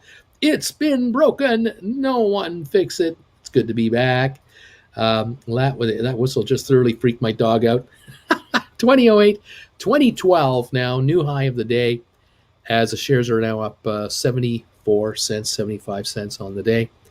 Welcome one, welcome all to the 20s for your SoFi. Get ready to look at writing options. Perhaps you might want to look at, I don't know, you might look at 20s. You might look at 2250s, but let the stock run a little more here. Let it get its little thing going and see what it wants to do. Look who's back. Shaky's back. Wow, China is really on the rocks. Decades of top-down or do it or else has created a house of cards that's wobbling in the wind. Back again. Tell your friends, says Shake It Right. Should I be writing calls on SoFi for 30? Laughing out loud. So glad I consolidated into SoFi. Let's go, and let's go SoFi, guys. 2013 right here. I think we're at the high of the day or around it. 2016 high of the trade. High trade 2014, I'm showing now. Looking great, and couldn't happen to nicer viewers. So as far as I'm concerned, thank you all. No one escapes the SoFi Inquisition. No one. Uncle Bruce, do you think it'll go back into the high? Not today, but yeah, it'll hit new highs, but not today. Today is sort of, let's break the 20 wall and hang around here a little bit. We'll see a little profit take. We'll see another buy wave, a little profit take. 2015 here. Let's get through this and kind of come forward. Waiting for a lot of news, a lot of developments. The conference call, I'm sure, is really being eagerly looked upon by management. The earnings, and of course the bank charter. We have so much more to really reveal here. And as I've said a number of times, the minute we get the bank charter announcement, I believe you can add 50% to the price of the stock that next week, 2 weeks. So 2016 right now, 2018, 2020, you add 50% to that. It's a $30 stock the minute they get the bank charter. This goes to 24 and they get the bank charter, 36. That's the next, just count on it. It's going to get written up. Like this stock's really going to written up. With last Friday's options now off my books, I'm showing profit on my remaining SoFi positions. So she says, happy. When that bank charter hits, what is the expected price? Like I said, wow, meant to up my sell limit on one of my SoFi calls. Too late. Shopping time here later, gang. Beach Boy, hi, I sent a limit order in today, only to buy back those GameStop 185 to 155, waiting to rock and roll. There you go. 183.13 down 15 cents. You never know with GameStop how it can fluctuate $5-10 in 15 minutes. You might score on those contracts. Well done. 2020 now on SoFi. Such a nice sounding number, isn't it? 2020 and climbing on SoFi. The high of the day is 2020. The volume on SoFi now is 6.98 million. Going to break 7 million here. Looking very good. And I'm really happy for those of you who are sitting on $12.50 calls, $15 calls, $17.50 calls. You have been grinding this out a long time. I know a bunch of you paid $2, $3, $4 for 1750s, and you're now getting rewarded finally with something. The 15s are coming around. The 20s are in the money now. Yeah, baby, we're coming back. 2022 now on SoFi for the high of the day. 2023 for the high of the day. I'm looking forward to taking all these SoFi profits and buying the stock for writing options down the road. Happy shopping to British Shilling. Not to mention they just had 6.5 billion views on the TikTok in a marketing strategy. That's not hurting at all. 2022, 2019. Bruce, my put that I wrote got exercised. So now how long of a call am I going to write on those shares? Davey, are you talking about, which stock are you talking about? You got to help me out here. I'm not sure what you're talking about. Let's see. Adam, also they started the bank approval process as of October 27. So it'll be a year since then real soon. John, my 4-year-old is going to be, what is it? When he's 18, go SoFi. What is going to be happy when I don't know what that means. Happy. Oh, okay. Sitting on 25s. I bought in June, but we're getting there. Yes, you are, Rob. Every day, getting closer. 2018, 2019, up 81 odd cents here on 7.24 million. Buying is coming in. The stock's going higher, and look for more. The Dow is only down 99 points, by the way. The Dow is coming back quite a ways from the low of the day. S&P is only down 1.5 points, and NASDAQ has turned green. NASDAQ is up 15 points. So we've got a good thing going here. You got to love that, kids. You got to love it. Now we just need green on some of our other stocks. Wall Street Journal story on Bill Gates. If you look at the big picture of the story, money isolated him. Very lonely rich guy, the bad side of being rich. Well, you know, he's an interesting individual. I get up on a stage and I do my money dance, SoFi. Pat, living in the RV for 3 months while our house is being finished. Builder will not give us a closing date. Can't lock in the mortgage late rate till the builder sets that date. Material supply issues. Isn't that amazing? Best commercial says, Davey, looking to write a covered call on SoFi. Sorry. Oh, okay. So you got exercised on the put, and now you're long the stock. So you're thinking of writing a call. And I mean, look, you can take a look at various puts that are or calls that are out there going forward. Obviously, right now the first series are this Friday's. I doubt you're going to write anything for this Friday, but you might want to look at a couple weeks out. I mean, in theory, let's say maybe something in November. Let's take a look at November contracts here for SoFi. 20s right now are 90.91, 21s are 54.56, 22s are 32.34. If you're going to write a call for November 19, 2250s are 67.68, 20s are 145, 147. I wouldn't write 20s. We're at 20.33 on the stock now and going higher. So I'd be looking at 2250s. If you can get around the dollar mark, for these November 19th? Maybe, but look, you got to give the stock a little while here to kind of figure itself out. It's at 2034. It's at the high of the day now. The volume continues to come in. We could see 21 today, 2150. I'm not saying we will, but we could. 2250 might get you a buck 25 with a 21 price on the stock. That might be a first salvo. Might be. Then again, you might write a 2250 shorter in. If you can pull in a 120 or a 110 premium on a 2 or 3 week contract, that might be the way to look at it. Keep an eye on it. We have time. It's not a rush. Nazareth, Uncle Bruce, if I have 60 SoFi January 15 strike 2022 contracts, and they're way in the money, let's say 36, at one point would you exercise the contract instead of just selling the contract for profit? Never exercise. Never. You just sell the contract for profit, roll into stock. Never exercise. That's the answer. Michael, I'm oscillating without Bill Gates' money, so I'll take it. No matter how much money you get, live a simple life and be happy with the security it provides. That's the way for me anyways. Wise words. Associates. Larry, Uncle Bruce, I took a couple of shots of tequila early in the year, and I bought 3 SoFi $45 calls for 2023. I'm up 93%. The blind squirrel found a nut. That's pretty cool. Way to go. $45 calls. You got to love it. 2032 on the stock. Sure looks a lot better. 2038 sure looks a lot better than 1350, doesn't it? That's the goal. Security and simplicity. DQ, stop it, Michael. You have that sweet YIBM call. Flesh infection. Whoa, SoFi. Anyone into Bitcoin around here? I mine Ethereum and it's been very profitable. SoFi over 20. Why IBM to the moon? Just chilling, playing games all day. Adventures with Duncan. How's everyone doing? I had a tough weekend. Duncan, I'm sorry to hear that. 2039 on SoFi. I hope that's making your week a little easier to take.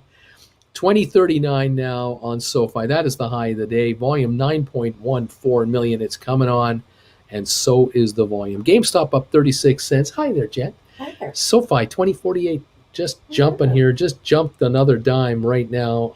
It is rocking. 2047, 2048 on SoFi. All my viewers are getting rich. The new light's working? I didn't tell anybody. This is what it looked like last week. This is what it looked like around here last week. That was what you saw. And now today we have this. Purchased a... it's an amazing thing. We went to Staples. Yeah, Staples. For $14.99, purchased a 6-inch diameter ring light on a little mini stand that's behind my computer, shining at this face. And what a difference. Yeah, and I can literally take it with me. It is so small. I kept the box. I mean, this is the box right here. I mean, I can... It's even got a little handle. It's got a handle on it. I mean, I'll put this in my carry-on. I'll find a way to bring this along. Yeah. I gotta think. If it breaks, $14.99 to get another one. I mean, are you kidding me? $14.99? Are you cheap? I can't believe it's incredible. Anyway, what are you gonna do? Did you try it without the overhead light? I haven't even bothered. No, I wanted to keep that on. 2052, 2053 on SoFi. I'm having trouble keeping up with the stock because it's running.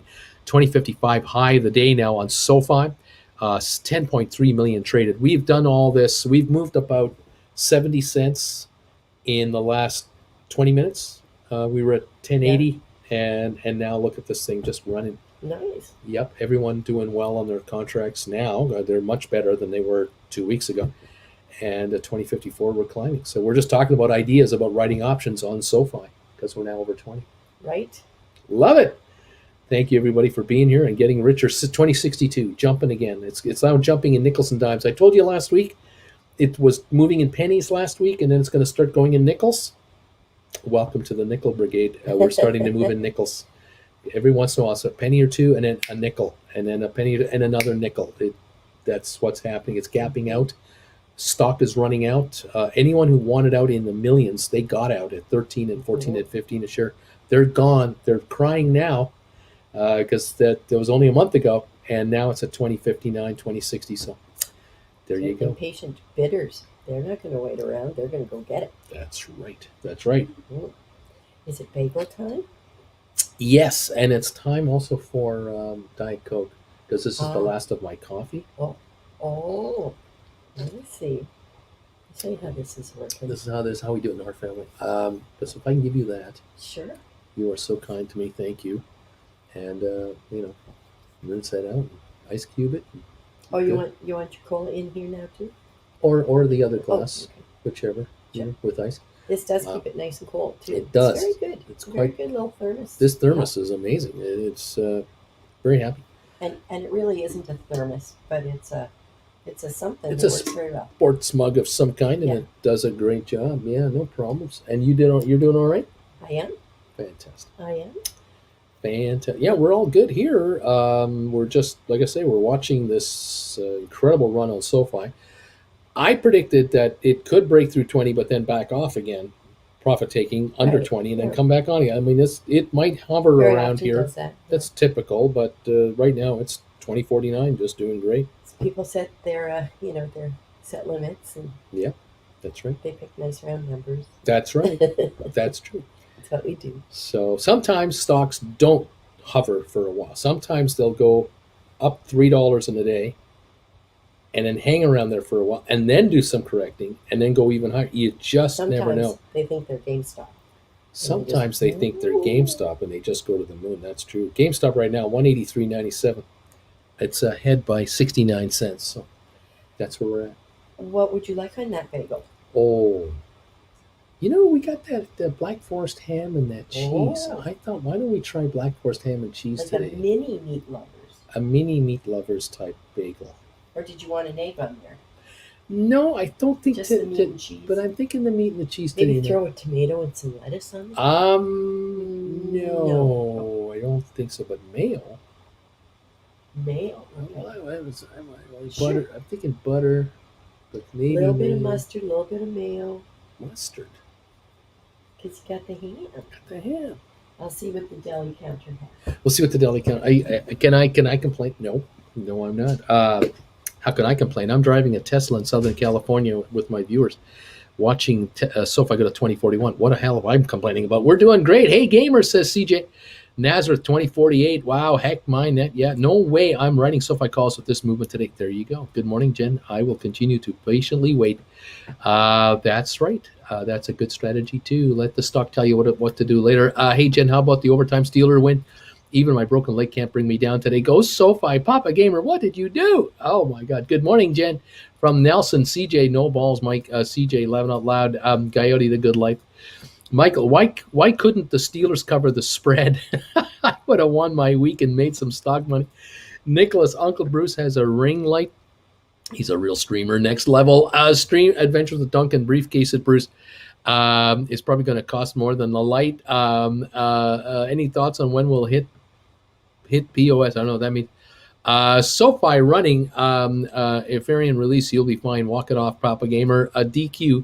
Michael, because they always try to give the game away. They try to give the game away at the end. That and Ben had money on Seattle. There you go. So there's like no volume on GameStop and Spire today. Good morning, SoFi gang. Your complexion is flawless with that ring. I don't think so. 2037, 2040 right now on SoFi. Jumping around, volume 13.3 million. No complaints here. High today, 2055. I think we had a high of 60. 2064 was the high so far. ME is ripping, says Joshua. I have it down a penny, but it is coming back. ME at 920 did reach 933 a few minutes ago, so we're better than 875, and we're up a penny right now and 1.48 million. Go ME, go. John, POS is about a year away. There's a tweet hitting at it. It's still up in the air. Rodrigo, Uncle Bruce, my 2250 SoFi calls expire worthless last Friday. I have 300 shares and I need to make up $700.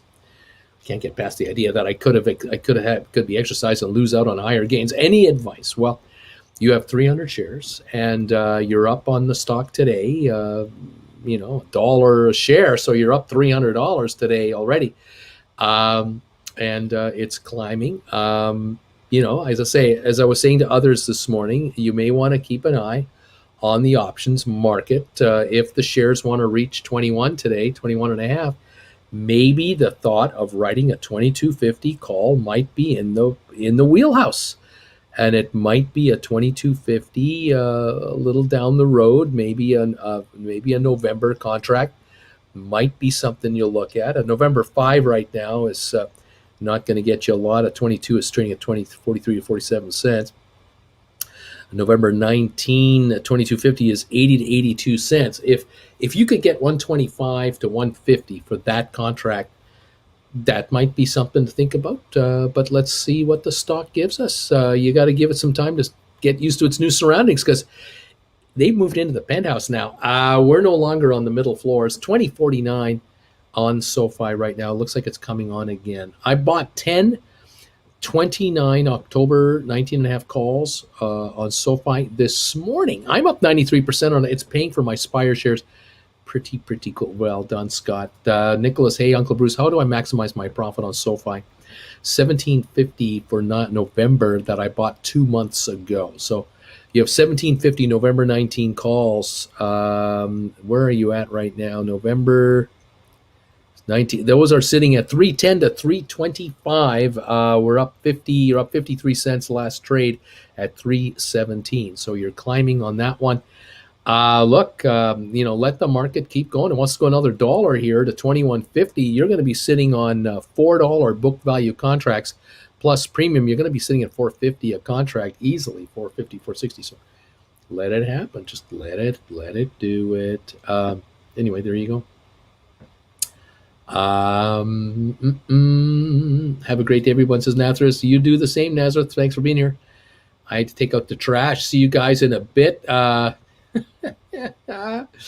Mayo is a vegetable. SoFi volume at 12 million in the first hour. Insanely nice, isn't it? Insanely wonderful is what it is. 2048 on the stock, climbing again. Good morning, Uncle Bruce and Bagel Gang from Carlos. Welcome. Rodrigo, what you do is you wait for SoFi to go above 30, and then you write covered calls. If you get unlucky and get called away, then you just buy it back. What happened with SoFi today? Geez, any ideas on Spire and when it will recover? I don't know, but it's at 592 and it's a bargain. That I do know. Uncle Bruce, in your opinion, if a PFOF is banned, is that pay for order flow? Is that what you're saying? Will it stop the front running of the retail investors by the hedge funds? Will it generally help the retail investors? Boy, I don't think it's going to be banned. There might be modifications, but I don't think it'll be banned. Right now, you can buy and sell stock for, let's say, commission-free trading. You can do partial shares, so you can buy fractional shares. This is the greatest deal retail investors have ever been given. The only thing that they haven't been given is full liquidity because of what happened with GameStop shares when Robinhood almost went belly up back in February, March. So a few more things to correct, and we should be okay. SoFi is freaking me out. Why? It's just going higher. What's the big deal? It's just going to go higher. You know it's going to $24, $25. I don't know what you're freaking out about. It's going to go higher. Is it freaking you out in a good way? Yes, it is. It's freaking me out in a good way. Woohoo, SoFi. Well, except for that one covered call. Jenner, I have too many organs left. I really should have sold for more SoFi shares. I dropped $3,000 on SoFi. I knew it wasn't enough. It's all I had, though. Mercy. A word on Cyxtera. Announced another partnership over the weekend with a new client, but volume still seems quite low. There will come a day where Cyxtera will take off. It'll be just like 23andMe. By the way, 23andMe is $9.36, up 15 cents. There will come a day where Cyxtera will be mentioned by a hedge fund manager. It's right now up 22 cents, by the way. Cyxtera is $9.36. A hedge fund manager will just casually mention it as a favorite, and it'll double in price in a week. Just warning you, get ready. You never know what this stuff. Cyxtera, $9.36. ATIP, 343 down a dime. Spire, $5.96 down 4 cents. SmartRent, down 34. ME up 12 cents to 9.34. Matterport down 17 to 18.70. GameStop up 85 cents. SoFi up $1.11 to 20.49 right now. Volume on SoFi, 15.2 million shares. Rocket Lab down 36 cents. So if you miss SoFi at 14, I'll buy it from you there. Why is Spire tanking so much? More sellers than buyers, but it won't last. I have a 2150 expiring Friday. Says Auntie, this is what's freaking me out, man. We're so close. Yes, you are. You could be at 25 though by Friday. Larry, thanks for the reply, Uncle B. You know it, buddy. Flint, my SoFi options are killing it. I have to thank you, Uncle B. Thank you, Flint, and thank you for the thank yous. It's great. Well, my Sexter calls are for January, so that day better come soonish. Bill, I've been away for the past month. Just sold a company. Woohoo, what happened to Spire? Do we know the cause? Sorry, I've been asking so many times before you've been at. Yes, Spire got hit by, I think, out-of-town gangsters, similar to the movie Die Hard. We have Hans Gruber, his brother Carl, and all of his buddies who have taken over the Spire Tower. And we have one guy, John McClane, who looks an awful lot like Uncle Bruce with not a lot of hair, trying to call the cops and trying to let the world know that these bad guys who have slammed the Spire stock from 1850 all the way to $6. And, Bruce Willis and Uncle Bruce are desperately trying to tell the world, this is ridiculous. You should buy this stock because you come and rescue the hostages, the stock. They've already taken Mr. Takagi upstairs to try to get the codes, and Mr. Takagi didn't give those up, so they took him out. And now Bruce called the fire department. They turned around 2 blocks away and went away.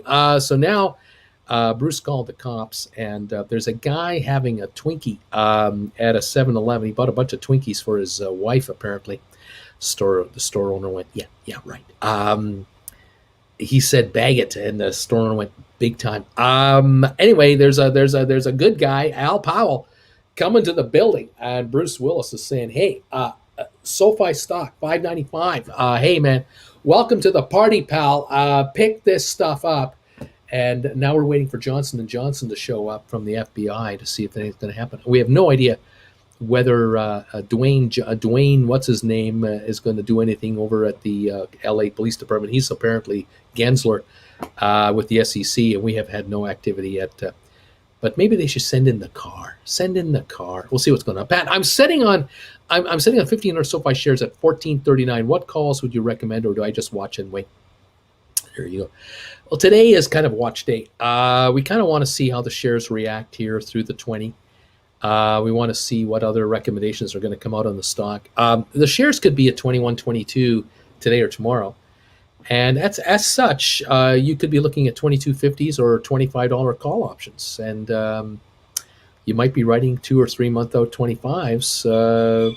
Then again, you might be writing out 1 month 22.50s. It could be that the shares go to 24 and you're going to write 22.50s that are in the money. You're going to dare them to exercise you because you're going to get paid like $3.50 a contract for a 22.50. That's like selling at 26 and the stock's at 24. Because you're thinking there's some profit taking coming in from 24 to 21. The stock will go down a little bit out of the money on your contracts. Your 350s will go down to 150. You'll buy them back, scoop $2. Let the stock go back to 23, 24 and write 22.50s again, or 24s or 25s. We got some fun coming up here. It's going to be good. I guess I better buy that 21.50 back, then keep an eye on it, anti-PC. You never know. It's, the stock fluctuate. You know what? Cognitive behavioral therapy is great for FOMO. Sure, I could have gotten more SoFi, but I could have gotten less. There you go. I like my 1,600 SoFi at 1408. I can imagine you would. Just think about that. If you can write 16 contracts and score $2 a contract in like a week, that's $3,200 in your pocket without selling your stock. Is that all right? That's pretty cool. Oh, look at this. The ham and cheese bagel. Sherman's bagel. A fantastic, Jan. This is awesome. I don't need those. No, you have a pile of them. I got a towel. I took the meat and put the cheese in the middle and then put that on a plate and I nuked it for like 12, 13 seconds. So it would be cold. I love that. And that's why it's like bending over. That's why it's bending. That's why the cheese is melting right on the bagel. Oh! Put that on the nice toasted bagel. Ooh, this is so good. Is there any mustard on it? There's mustard and mayonnaise. It might be a little squishy. I might have got a little carried away with the mustard. Who can say for sure? Stocks are bound to go up when I have something like this. I mean, how can they go down? I mean, come on. No drippy on the white shirt. It's like a bull with a red flag to me if I wear white. And No seems to drippo always wants on me the to- white shirt-o. I agree. I know we can get a Photoshop of Bruce as John McClane, right? Yes, you know you. Yeah. Are you John McClane? It's so Wiggling good. your toes. Wiggling, yeah, rubbing my toes in the carpeting. No, you're not Bruce Willis. You're Billy Crystal. Am I Billy in Die Hard? Yes. We're talking about Die Hard. Yes, but in real life, people think you look like Billy Crystal. He used to say that, yeah. I gained a few. Smells really good, Mmm, doesn't it? tastes Nice really good. hand. Tasty. So good. So what are we at? 2046. 2045, 46 on SoFi. Nice. High of the day, 2064. Volume on SoFi, 16.8 million. See, getting a little more eyeballs on it. Big time. More eyeballs is good. In the headline, NASDAQ defies trend because it's higher by 2 Yeah. points as China economic concerns steer Right. Wall Street lower. Right. Yeah. Yes, their numbers aren't coming in great. China not looking good. either. No. Farragon says SoFi's going to buy me a Tesla. Bill Dink says, blah, Uncle Bruce, maybe they'll call the FBI. There you go. They'll call the FBI. Al Powell just checked in. He said Spire price fall was transitory. 5.93 down 7 cents. Colin Powell. I want one, died, Jen. Yeah, I know. Colin Powell. Yeah, I know. passed He away. passed away this morning. We talked about that. Oscar, bagel, ketchup. Socius, great. Now I get to watch Bruce eat again while being on a diet myself. Oh, no. Oh no. Robert, and if the bank charter is announced soon on SoFi, rockets. SoFi, it's raining money at SoFi. And Uncle every Bruce, week you just hear the name SoFi more and more with the football. Yeah, you more do. and more and more. 2049 on the Because stock. of the Super Bowl and the Rams. And, Mm-hmm. yeah. Yep.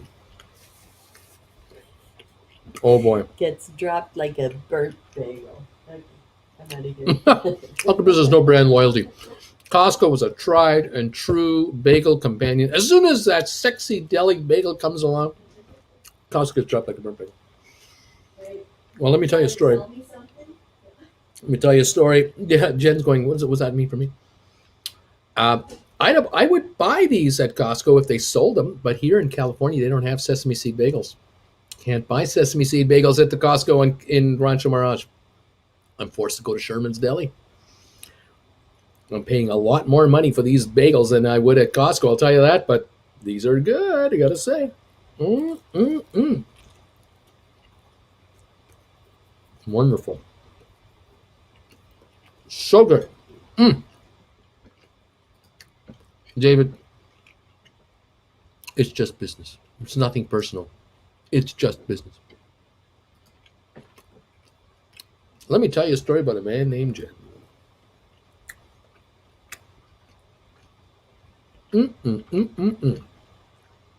2045 on SoFi. $1.09 gain on GameStop. 9-cent gain on ME at $9.30 a share. Spire, $5.85 down 15. The deal of deals on Spire.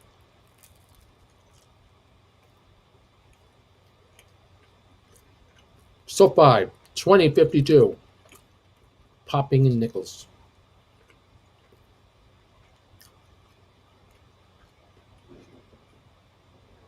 Boy, oh boy. Jumping around.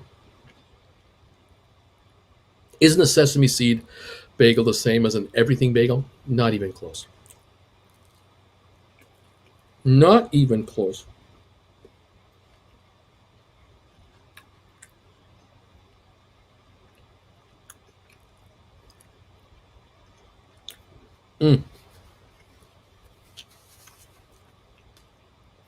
Looking good. Sextera, $9.40, up 25 cents. AMC, $42, up $1.26. Home Depot up $2.48. IBM up 3 cents. Gone positive on IBM. Dow down 75 points. Royal Caribbean down 56 cents. Goldman up $8.49 to $414 on Goldman Sachs. How about that, Goldman Sachs? SoFi, 2049, up 111. Oh, this bagel is terrific. Ham and cheese bagel. Oh, my.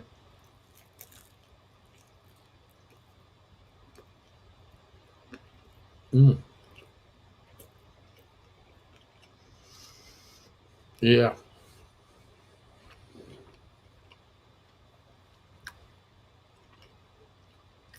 Still love ATIP, baby. Love it.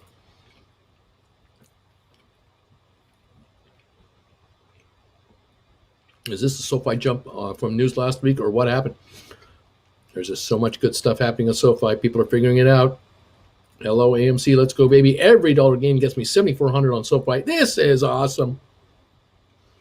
Right on, pal. You run the next $10. You run it.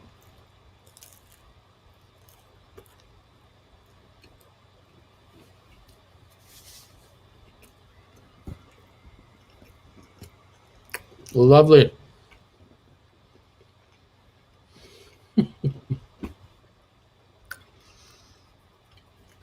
Jordan Brown. I couldn't fall asleep till almost 7 a.m. Then I started half sleeping and listening to Uncle Bruce. I had a really real dream with Uncle Bruce narrating SoFi in the background. Fab. Just fabulous. 2046, up $1.08.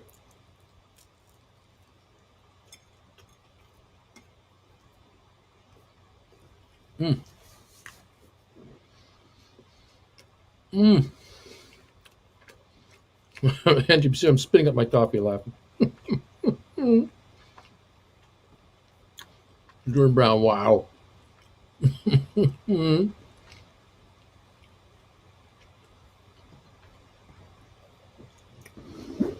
Run, baby, run. Up $1.43 on GameStop. ME up 23 now to 944. ME, this is near the high of the day here. 1.7 million volume. ME coming on with another surge. $10 is next, kids.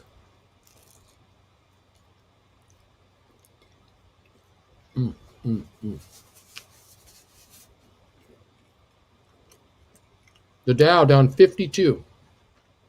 S&P up a point. Nasdaq up 15.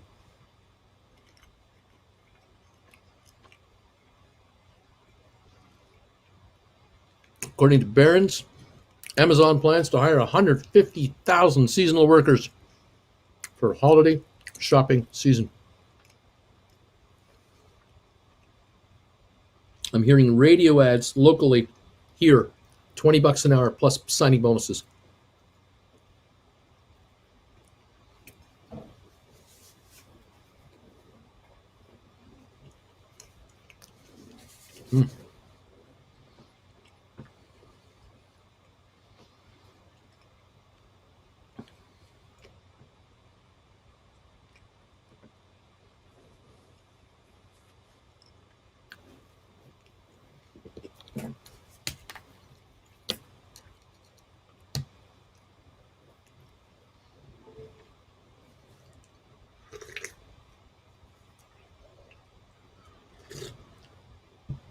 Pardon me, folks. My big ass iPad is trying to fall asleep on me.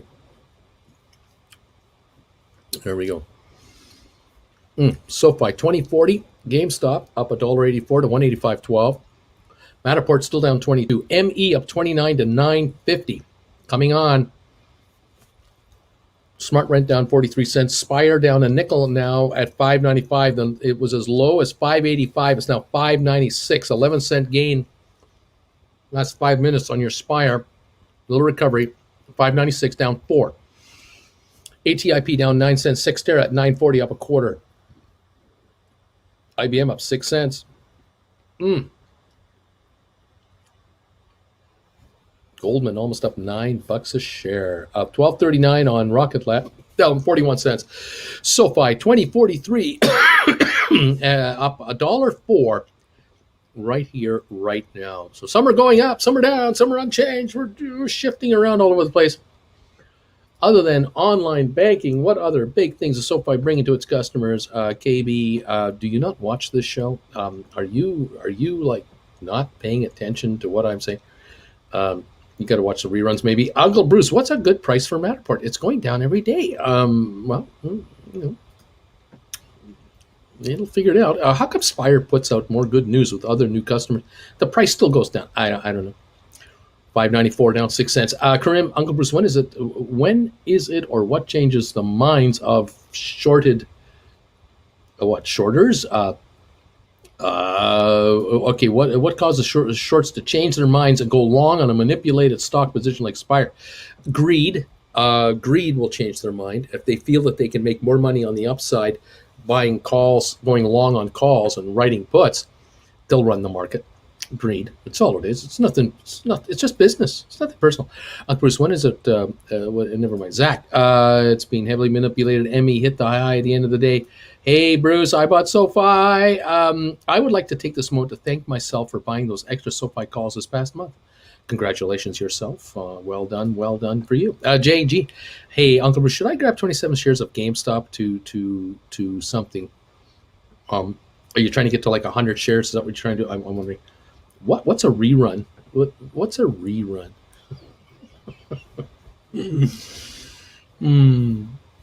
Love that movie. Up 259 on GameStop, up 28 on 23andMe and 949.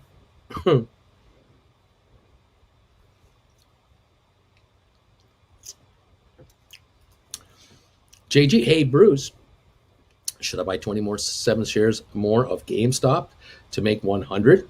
Start writing options, or put the $5,000 into SoFi? Why don't you buy 27 shares of GameStop, start writing options on GameStop, using the money to buy SoFi? You can do both. You can use call money that you're bringing in from and to buy up SoFi. Hello, you can do both. Robert, what price level would you begin to write calls on SoFi? I'd wait for this to top up into the 21, 22 range. See what happens. Oops, almost forgot the upvote. Well, thank you for the upvote. Yes, indeed, kids. We're having an interesting day today, and I welcome you to the SoFi show. The $20 breach has been done. We're going higher. Genius, Uncle Bruce. Thanks. It's why I'm here. That's what I thought. I thought that's what I do. Doing what I can. I'm trying to help people make money. Thumbs. Hey, Mark, thank you for this $5 donation. What are your thoughts on iGaming and sports betting mobile apps? There's huge competition, and many are giving away $5,000 free in credits. Yeah.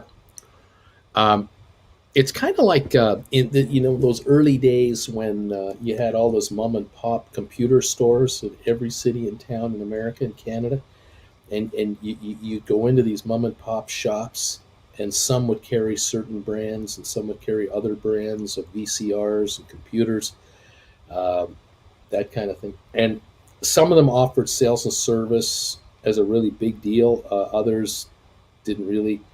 Others were price sensitive only. They were just like a volume dealer. And then as time went on, the Best Buys and the other big chains came around, and to eliminate these guys, these mom and pops began to disappear because they didn't have the buying power. Here we are with the betting apps thing, with the betting app thing. There's a cost to running these betting apps, and you got to establish your base. Some will do okay as regional players. They'll do okay. Some will do okay because they specialize maybe in college sports or other sports more than others. I don't know. But others will not survive. They will either be bought up by the larger brothers and just be scooped up, or they will just disappear from existence, which is what happened in the electronics business. That's how it went. So I would not be chasing investments in these small app type players in gaming, because the pie is getting slivered up into a billion pieces here, and there will be winners and losers, and I don't know which ones are which. So you got to be careful though. Funky suspender wearing fly guy with a red beret. Okay. Julia, I bought SoFi at 14. I'm happy with my gains now, and I'm a conservative investor. Do you think it's a good idea to take profits and put them now into Spire? Do I do that? What I would do is if you bought SoFi and you have over 100 shares of SoFi, you might want to get ready in the next couple of days to start writing options on your SoFi and use that cash to buy Spire. And that's where you're getting dry powder from. You're just going to keep holding SoFi and just keep writing contracts out for a month or two, bringing in $2, $3 contract, using that money to buy up Spire. That's a slow build. Just keep going. In other words, do you think there's more upside in Spire right now, considering it's really down in the dumps? Well, I guess if Spire were to triple to $18 a share, that's like SoFi going to 60. Sure, true. On the other hand, you've done well by buying at 14, now getting to this 20 neighborhood. If you get to 21, 22, you're going to be up, 50% on your deal. Now you start bringing in 10, 15% a month on your money from SoFi contracts. Utilizing that money to buy up Spire, slow but sure, and just pick away at it, because I don't know when Spire goes. I don't know what minute it happens, but in the meantime, SoFi is going to pay you handsomely to be a shareholder. And if SoFi wants to go to 25, 26, and you're still writing options for 27.50s and 30s, you're going to keep bringing in, $2, $3 every couple of weeks on your stock, which just keeps allowing you to diversify your portfolio. And now you got two of them. I like this game. Anyway, it's a dangerous game before the charter announcement. I would keep the SoFi stock. That's also what I'm thinking. AB, thank you for this donation, AB, $4.99. Bruce, which is better? Just buying the Spire stock or 10 Spire $6 calls for February, or 10 May $7 and $8 calls on Spire? So should I buy the stock or should I load up on leverage with the contracts? Which way would you recommend? So if you're a conservative investor, you buy the stock. If you're more aggressive, then you buy the contracts. That might be the way to go. Okay. What's the ticker on Spire? SPIR. Hi, Julia. I'm holding SoFi long term, says Dr. Walter Bishop. I think if you have patience, it will eventually become a $100 plus stock, or perhaps be taken over by a bigger fish. Either way you're looking at it, you're going to be smiling. It's going to be great. That's good advice. Good advice. If you can hang on to the SoFi and just start writing options on it as it moves up here, live off that. Use that powder. Use that dry powder that you're building up as an opportunity to buy more SoFi or Spire or 23andMe or whatever you want to do. Yeah, there you go. Okay. Or both, says NTPC. Or both. That's true. 2040 on SoFi, up $1 or $2 right now. The Dow's down 81, S&P down half a point, NASDAQ up 21. So we are turning this market around today. It's looking good. 2042 now on SoFi. GameStop up 273. Matterport still off a quarter. ME up 21 to 942. SmartRent down 43. Spire 592 down 8. ATIP for 345 down 7.5 cents. Cyxtera up 20 cents to 934. IBM down 9 cents. The Dow down 75. Microsoft up 9. Apple down 5 cents. Tesla up $20. Royal Caribbean down 74 cents. Goldman up $7.97, almost an $8 gain on Goldman Sachs. How about that market? Fascinating day today, and I'm glad to see it happening for you guys. You deserve it. You deserve having hung around and sticking it out, and your contracts are paying off for you. Shares are going to go higher. There's no doubt about that. SoFi volume today, by the way, 19.6 million. A 20 million plus day. So we're probably going to have a 30, 40 million share day today. Nice. That's another sign of a stock going higher. Thanks, Uncle Bruce. I first bought SoFi when you first recommended it back in March. It's now the largest amount I have. And Lobo Blast, you're going to be well looked after by these guys. These guys are making money. They're making clients. They're getting larger. Robert, I am already smiling all the way to the Eco Village. There you go. Erico, my selfish employer, wanted me to do work this morning, so I missed the entire show. Glad to see SoFi is up though. So there you go. Selfish employer. Oh no, no, no. GameStop up 229 to 185.57. The SoFi now 2043, up $1.05. Yeah, baby. High of the day, 2064. We're not giving it up. We're down. We're only 20 cents off the high of the day on SoFi. We're not giving it up. We're going probably higher through 21 today, the way this is going. Just wondering, is it me or does Uncle Bruce look a little pale this morning? Well, like I said, this is what I looked like on Friday without the ring light. There you go. Does that look nice and tan to you? Now I got this new ring light, and this is what I look like now. So a little brighter, a little more in your face. Plus, I can see a lot better around here. Bruce, please get that cough check. It's a tickle in my throat. It's not lung issues. It's so dry. The air's so dry down here in the desert, and I'm talking and I'm talking. I'm trying to drink, all the time, and to keep the throat, lubricated, sort of thing. But it's a tough life. It's I'm just yapping away here, working away here, following these stocks for you. And these tickles come through. I do have some cough drops, and they help, and I have throat lozenges, and they help. But I do that after the show. Cyxtera has been very quiet. You got a nice little shine on the top of your head with that light ring. Yeah, they're right there, isn't it? There it is, right there. Yeah. I need makeup. I need that gal with the big thing of makeup. Hit him up. Yikes! Turn it back on. Turn it. I'm lucky. I could sell today just in time to invest 900 into SoFi, and already 50 gains appeared. I love market opens like this. Deb, thumbs ups. All be nice to the man making us some dollars. Thank you. Thanks, Deb.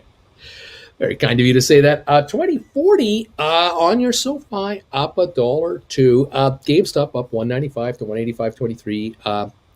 Matterport still down 21 cents to 18.66. The low of the day, 18.53, so a little better than the low. ME at 9.39. The low today on ME, 8.75. So it's come back, 64 cents. It's come back from the low of the day here to be up 17 on the day, 1.8 million. Good day on ME. We're going higher. It'll go to 10 and beyond. It will. Smart Rent down 42. Spire down 4 cents, 5.96. ATIP down 8, and Cyxtera at 9.35, up 20 cents today. There you have it. 20.43 now on SoFi. Trying to get through the 2040s, and we'll see if we can hit new highs through 2064. Wouldn't take much more. It could well happen at any point. I'm not making a lot of money today with Rocket Lab and Spire doing so badly, Socius, but they all have their day. Stocks, they all have their day. Just stick around here. 2044 now on SoFi, 20 cents away from the high of the day of 2064. SoFi volume now 19.9 million. Let's call it 20 million. 2045, 2046 on SoFi. It's coming on again. A little sign that we might be going a little bit higher here on SoFi. Fantastic, guys. Fantastic. I'm so pleased with how this is going. As I say, you're going to be writing calls another day or two. We got to kind of get through today. We got to see if the stock wants to do 21, 22 range. And then you can take a look at maybe writing 2250s or 25s for a month or two out to bring in some premium money here. Let's see how that goes. ME looks like it's going to take a shot here towards 10. It's 9.39 right now. It might break 10 today or tomorrow. I think ME is on its way to 11.12 interim. I'm waiting for an announcement on ME, any kind of deal. I'm sure something's cooking. And Matterport, I'm waiting for Matterport to kind of settle down and just kind of re-establish a run back into the 19, 20, 21 neighborhood. Then we can start writing options on those. Rocket Lab, down 39 cents. I'd like to see something happen there. Spire, 5.94 at the moment. Still quiet, still being held down. But sooner or later, it will pop, and it'll pop dramatically. When it goes, it goes. What can I say? 20.42 on SoFi right now. AMC's up too. That's good to see. I'm a newbie when it comes to technicals, but does SoFi look like it's forming a triple top, which is bearish pattern on the first chart? I think depending on which chart you look at and resistance and support levels, I think SoFi has busted out of a bunch of resistance points and it's just broken out of every one of them. First, we had to break out of that 16 range, get into the 17 range. Then we had to break through 18.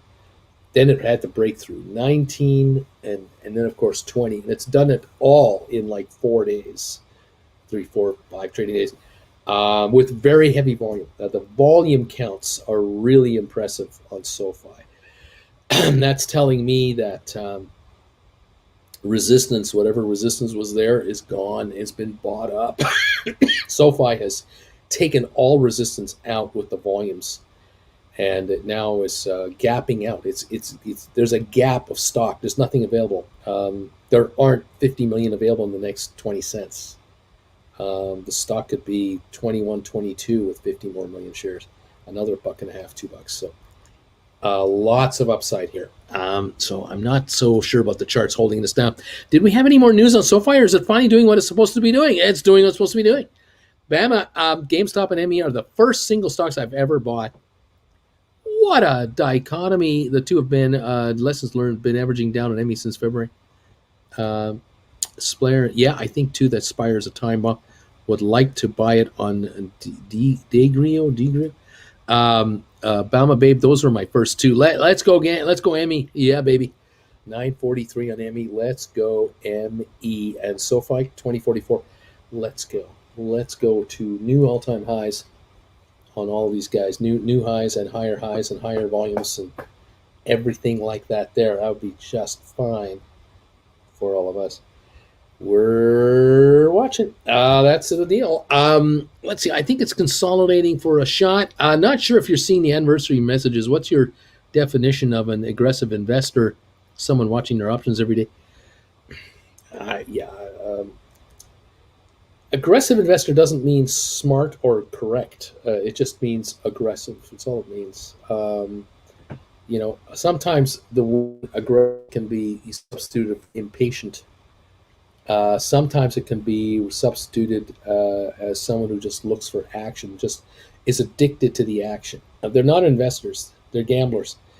Vegas makes a fortune off of those kinds of people. The gamblers who are looking for the payoff on a slot machine, those are the ones that Vegas lives off of handsomely.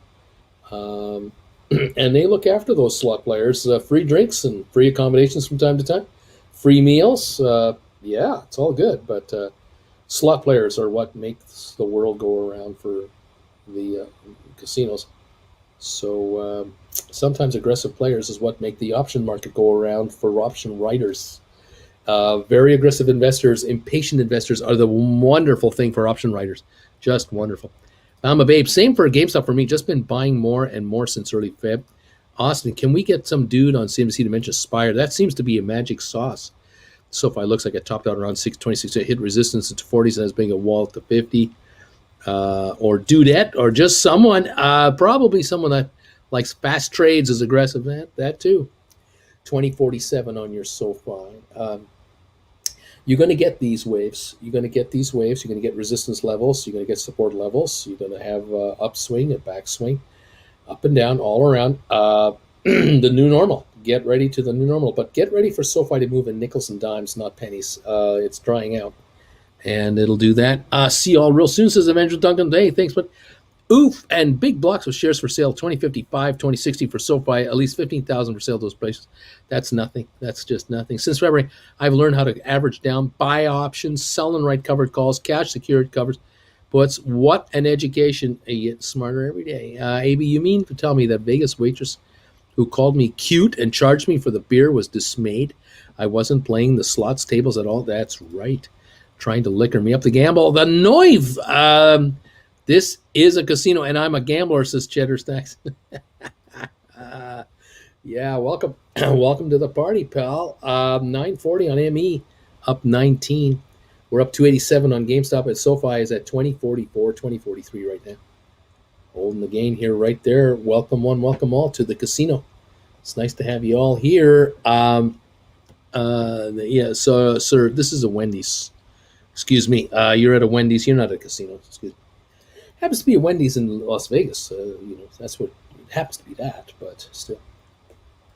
We shall see. Now, I'm on again today at 3 o'clock for this channel, as I usually am. I'll be on for the last hour of the day today.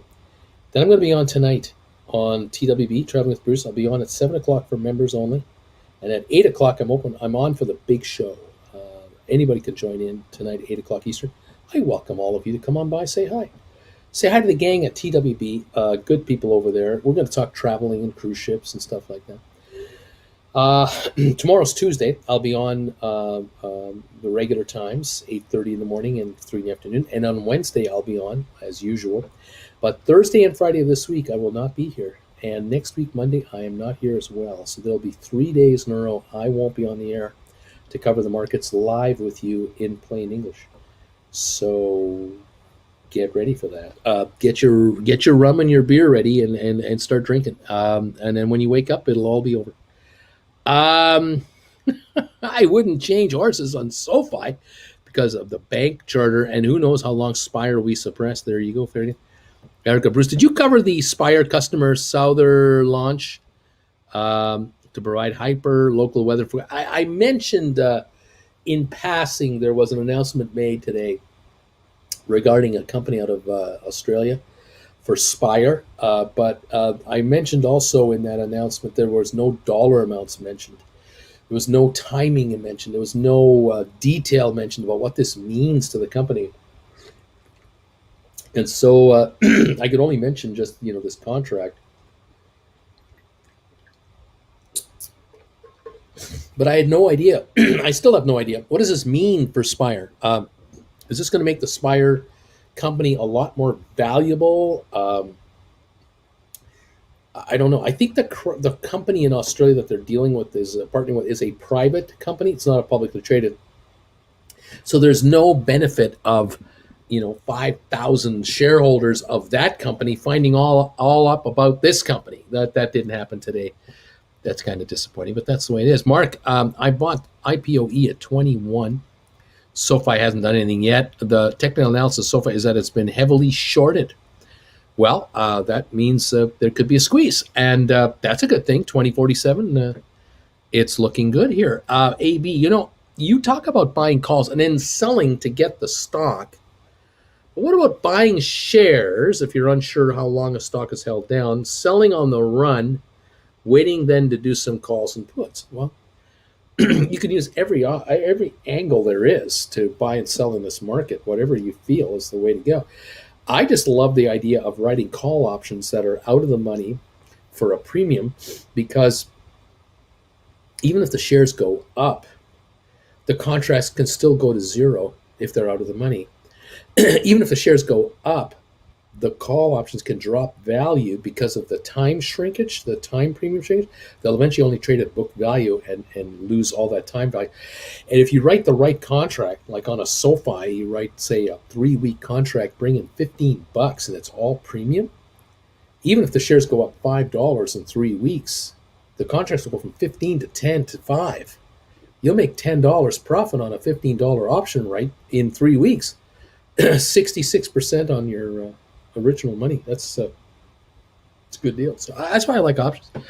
Wendy's used to have the best chicken sandwiches besides when KFC used to have Zinger Twister wraps. So hungry now. Julie, hey, I just accepted a new job offer. I'm a technical designer.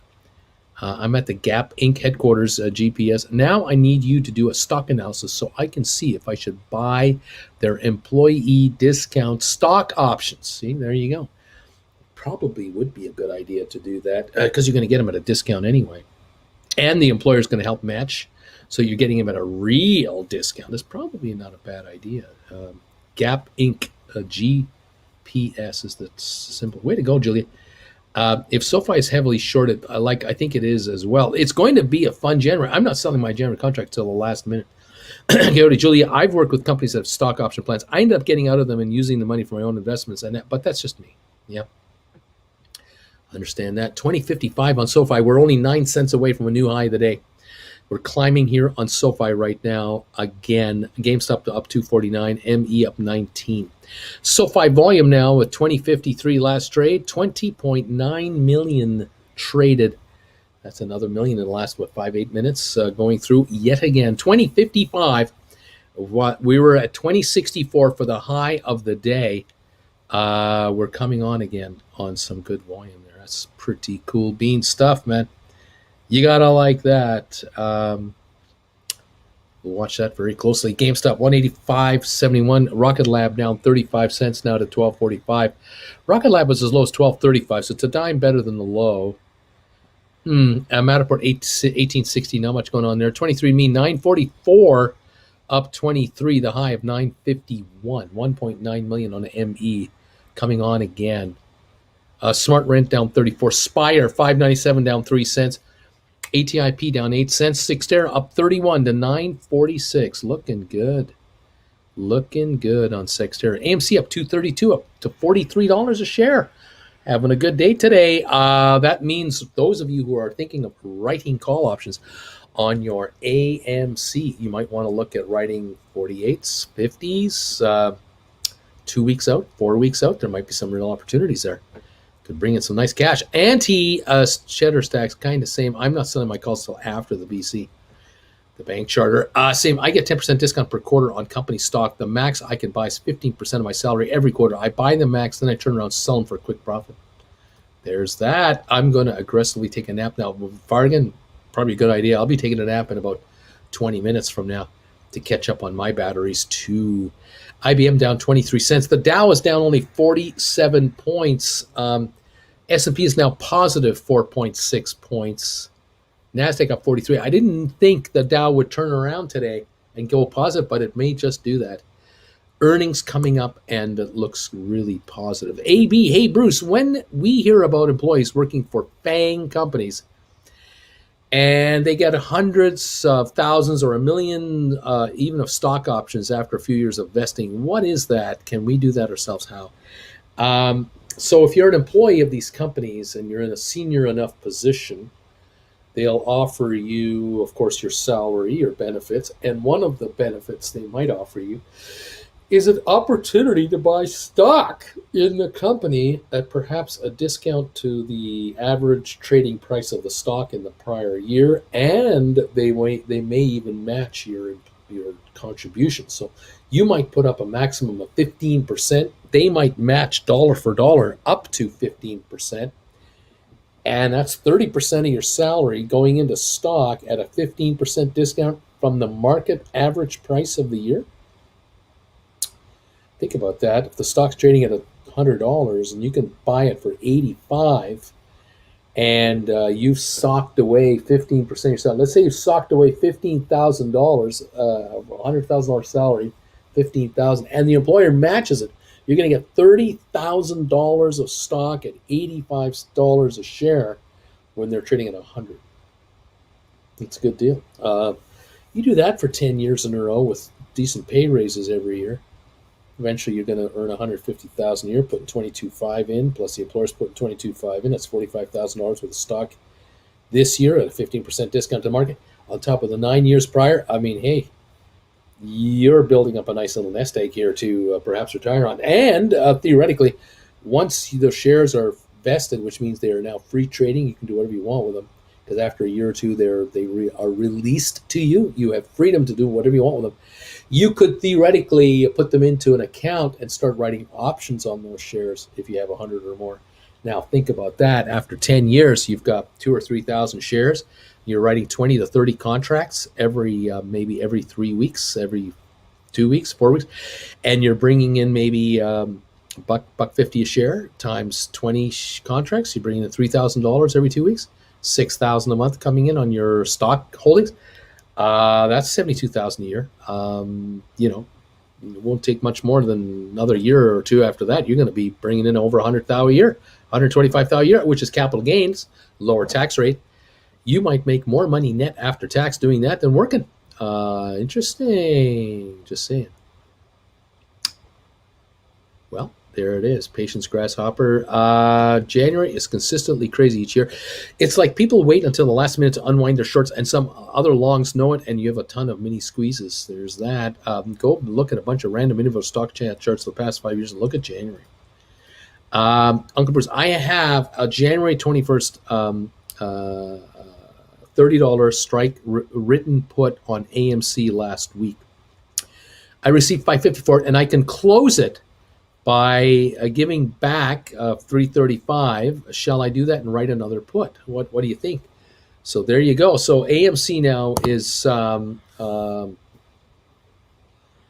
$2.25 to $43, and you received $550. Doing a 30. I see what's going on. Yeah, okay, so that's way out of the money. Well, look, you could theoretically, one, buy back the put and be flat. You could. You could then just do nothing for a little bit. If the stock backs off back to $41 a share, you could write the put again and maybe bring in $500 a second time and buy it back for $350 or $300. And then sit in the sideline, let the stock drop off, buy a put a third time. You might play the same game. Rather than switch into another one right now, you might just want to back off, only buy it back, sit on the sidelines, let the stock come down a bit, and then rewrite this same put again for a higher price. Day trading it, you're just day trading this put. Uncle Bruce, how do you manage to stay out of the stock market after so much time and experience with it? How do you manage your pension? Do you have a company that owns shares? What's your pants size? What are your thoughts on this and that? What's your favorite color? How do you do it?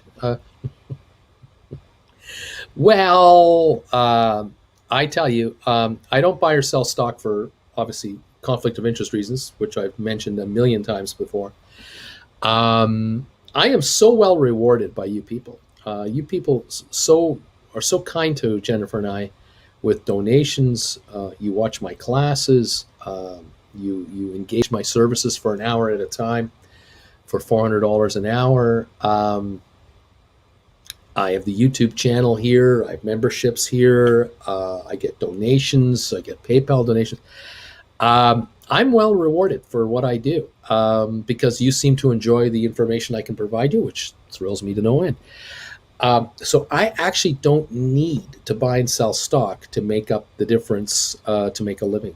And this way, I don't have the tension in my voice, and I don't have that nervousness of a stock not doing what I want it to do while I'm trying to tell you what you should be doing with your money. I don't want to be in that position. I don't want to be in a conflict position either, where you're on one side of a trade and I'm on the other, and I don't want to be there. So I live off the success of this channel. I work hard at it. Of course, I'm usually live 10 times a week on this channel and 3 times a week on the other channel. So I'm live 13 times a week. And I live, eat, and breathe this stuff. So, I'm into it. But I've made up my mind that I'm quite content doing what I'm doing the way I'm doing it, so that the richer you get, the richer I get. And that's kind of how it's been going. And I'm thrilled. AB, I have an acquaintance who worked for Apple and NVIDIA for about 10, 12 years total after getting a master's degree at age 25. He's already retired and moved to a cheaper area. Laughing out loud. See what I mean? Already. Cody, yeah, I don't see triple top. I see double bottom. That W is bullish. AB, so I guess he's a 5-10 millionaire at this point. Oh my. He's a pilot now, the real job he wanted to do, but he's retired from having to actually slave away at a job he didn't like that much. Laughing out loud says, and Bruce, I need your Canadian equivalent of a social security number, please. Could you help me out, please? We need more thumbs up for Bruce. Yay for Bruce. Thank you, guys. Dude is doing his hobby as a job, driving a Tesla through California with no worries. I am envious. Yes, so having been locked up in the house, like many of you were locked up at home, being locked up since whatever it was, March of 2020. It's just so nice to get out and be down here again, where I really like to be in the wintertime, and being able to rent a Tesla. This has been a dream come true, and just fantastic. Jenner, he's using this. He's using this a leapfrog in case the YouTube goes to sheet. He will have a bunch of money to trade. You win either way, Bruce. Nice job. There you go. Associates. Uncle Bruce, I'm so grateful that you are being so open with your response to my question. I know you have talked a lot about it before, but it makes sense if it makes you happy. This is the way, says Auntie, a sly old fox, says Jenner. The rumor is that you're a high-level art dealer. Anti-PC 400. Cheddar, this is the way. There you go. Well, we have 413 thumbs ups now. Thank you for that, everybody. Keep them coming. I appreciate it. That is beautiful stuff. We just do what we can. I love watching markets go up. That if I'm mentioning stocks to you and they're going up in value, I'm a happy guy. I love seeing that. I really do. Smart Rent's coming on right now. It's only down 22 cents at 11.94. It was as low as 11.66 about a half an hour ago. It's coming on now. 36 cents, 32 cents. Spire 591 down 9. ME 940 up 19 cents. GameStop up 241. SoFi 2038 up a buck. Okay. But Uncle Bruce has to have that special personality along with his knowledge and hard work to keep his member something happy. Good thing he's a neutral or natural, laughing out loud. Where's the cup and handle? That's a term people used to say. Remember that cup and handle? I do remember that. One of my very good friends told me a while ago. I think he told me about 6-7 months ago. We were talking about the channel and how it's going, and he says there's only one Uncle Bruce. He says you look around YouTube and there's a lot of people out there who talk about the stock market all the time. He said, but there's only one Uncle Bruce. And you're the guy. You're a unique person with a unique style, and you sit in front of your computer and you talk to it, and there's 600, 700, 800 people watching, or more, or whatever. And then during the day, the reruns come and go. You're capable of doing this. Others are not. I am certain there are people out there with far more knowledge than I have. They know way more. I've probably forgotten more than I'll ever know. But they can't do this. They can't sit in front of this computer like this, or they just will not do it. They don't want to do this. That's probably it too. I do enjoy it. I love the hanging out with you guys. It's great. And I love seeing you guys get rich. This is the way. Fabulous. What are your thoughts on DRS and computer share? I don't have thoughts, really. No. A cooler background would be nice. Yeah, it would be, wouldn't it? Slapping the bass. There you go, slapping the bass. Yeah, a cooler background would be great, but unfortunately, there's nothing back there. I'm in a room with no windows. I'm really locked in here, and it allows me not to disturb anyone outside of this room, which is the point. This way, Jen can go to the living room, she can go to the kitchen, she can go to the bedroom, she can go to the bathrooms, and I'm not interfering with her in any way, which is really important to the two of us. It's really important. Is it possible to computerize a background? In theory, if I had a green screen here, I could put an image on there, but I'm only here to the end of the year, and we're flying to our next destination. I cannot keep acquiring stuff that is big and bulky because it's just not going to work. AB, I agree. You're unique. Not many people with your experience would even do the streaming thing. You definitely are a guy who adopts the change and the times. There you go. Take it poolside one day, Mr. B. We tried the phone. We took the phone to the pool for the internet signal, and it got lost about 10 feet outside of the condo. Doesn't work. Bruce, get a green screen and run a roller coaster. Point of view. Can always look that. Taking a poolside one day, B. Vanagon, Bruce, get a green screen and run a roller coaster. There you go, beauty. Let me see something here. Was there anything I could show you here? Just wanted to double check something.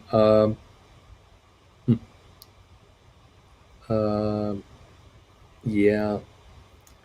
I ran this video the other morning. I think this was on. I think this was on. Um, what's today? Monday. This must have been Saturday morning. Maybe it was yesterday morning. It could have been yesterday morning. Anyway, let me show you. See if I can make this fly. I don't know if this will work too well. Try that. Here. This is my backyard. This is actually a moving video. I'm trying to not do the light reflection thing, and I'm trying to hold it flat. So pardon me here. Everything's backwards for me. This is out of our backyard. And I was just shooting this very casually, um, just sitting on a chair, dead quiet, and it's just gorgeous. I just love this view with the palm trees. So I started moving the camera away from the sunshine, and just want to show you my little pool, hot tub area. See if it'll fire. I would stand. I was going to stand up here in a minute, and you'll see here. Let's see if I can do it this way. There you go. There you go. I'm standing up now. You can see the pool there. That's right behind our place with a fairway in the background there on the golf course. And the pine trees to the south and to the east. Absolutely gorgeous. Gorgeous here in the Palm Springs, Palm Desert area. And it's just great. And I was zooming in on that mountain in between, actually behind that condo, that mountain right there. I was trying to zoom in on that. Seeing it in real life versus the camera is a major difference, because the camera takes you back a little bit from a focus thing with a wide-angled lens, and I wanted to kind of zoom in on it. But it's just a gorgeous place, and it's so therapeutic for Jen and I, where we can just unwind and detox a little bit, just calm down, because we went through all the gyrations with our house, selling it, packing it, moving, storing our stuff, being in a hotel in Calgary for a little bit, coming down here, getting this place secured, sight unseen, except for photos, getting the Tesla, settling in. It was pretty stressful, and I'm so glad we're through all that, and here we are now. We're getting ready for the trip to Phoenix coming up, of course. But yeah, it's a reward. It has been a lot of hard work and a lot of stress and a lot of sleepless nights when I can't afford not to have a good night's sleep. I still have to deal with that, but it is what it is. I want a green screen with Yoko art. There's an app for that, can do that. Are you a cat? There's only one other YouTuber I listen to on the market, specifically options, because it's free. However, there is no better YouTuber on the market than the good old Uncle Bruce. Thank you. Who cares? She made some really weird video art that I saw in the Netherlands at the Kröller-Müller Museum. Thanks, Uncle Bruce. I picked up another 70 Spire. Looks nice and tranquil, says Zach. Yoko made some really weird video art that I saw in the Netherlands. You definitely seem more relaxed. Mark, thank you for that donation. Any thoughts on Square? It's in every small business in New York has a Cash App, Afterpay. No, I have no thoughts on. I just have no thoughts on the stock. Cody, this channel is absolutely unique, Bruce. I collect stock market YouTubers to promote for the retail movement, and I can confirm that your channel offers something the others don't. Mark, Blue Skies, get SHIB while it's still cheap. There you go. AB, put in an order to buy 195 Spire at $590. I hope I get it. Well, where's it at now? Spire $592. You're right at the line there. SoFi 2029 right now. Have you counted all the windmills? No. I just sent you an email with an article about a new partnership for SoFi. Oh, fantastic. Thank you. Bama Babe, the CEO of Square, Sarah Fryer, is going to be the new CEO of Nextdoor. I am keeping my eye on Nextdoor. Socius, removing messages doesn't seem to work apparently. Okay, there it is. 2030 on SoFi, up 270 on GameStop, 185.98. Still up 15 on ME at 936. SoFi Spire 592 down 8. I just got some Spire at 591. Right on. I really recently posted a hilarious post to your Reddit page of Yoko belting out some kind of dolphin sound during John Lennon and Chuck Berry doing Johnny Be Good. The look on Chuck's face, it is a riot. Yeah, I think Chuck is going, what the hell was that? Auntie laughing out loud. Poor Chuck Berry. That was what was that? The Mike Douglas show or something like that, way back in the 70s. Oh my gosh. Anyway, folks, there you have it. Join me at 3:00 today. Come on by and let's hang out for the last hour together today to see how the markets are going to do here. If you get a chance, join me at 7:00 or 8:00 tonight on Traveling with Bruce. 7:00 for members, 8:00 for anyone for the big show tonight. That'll be the 4th live show I do today. I will need a rest after that. We'll be on tomorrow for 2 shows, Wednesday for 2 shows, and then we're off Thursday, Friday, and Monday as I go to Phoenix and back with Jennifer. So thank you for being here today.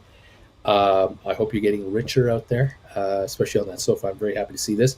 Let's keep an eye on it, see how it wants to perform the rest of the day. It wants to hold the 20 barrier or not. Will it go under, come back over, go up 21? What's it going to do? We're here to watch it. We'll keep an eye on it. GameStop, same thing. And Matterport, hopefully it'll pop back up. ME, go to 10, please. That'd be lovely. Spire, go to 10.20. That'd be lovely. Folks, thank you for joining me today. All of you out there, thank you for the thumbs ups today. I really appreciate those. Helping this channel get some momentum. We now have 431 thumbs ups. You guys are awesome. I appreciate those. If you can keep them coming in, even on reruns, that would be terrific. Thank you all so much. I'll catch you later today at 3:00 Eastern Time, right here live for the last hour of the day. And let's see what we're going to do. Okay, guys, thank you. Have a good evening or good afternoon, a good morning, and we'll catch you a little later at 3:00. We'll see what we can do. Okay, guys, take care. Bye for now.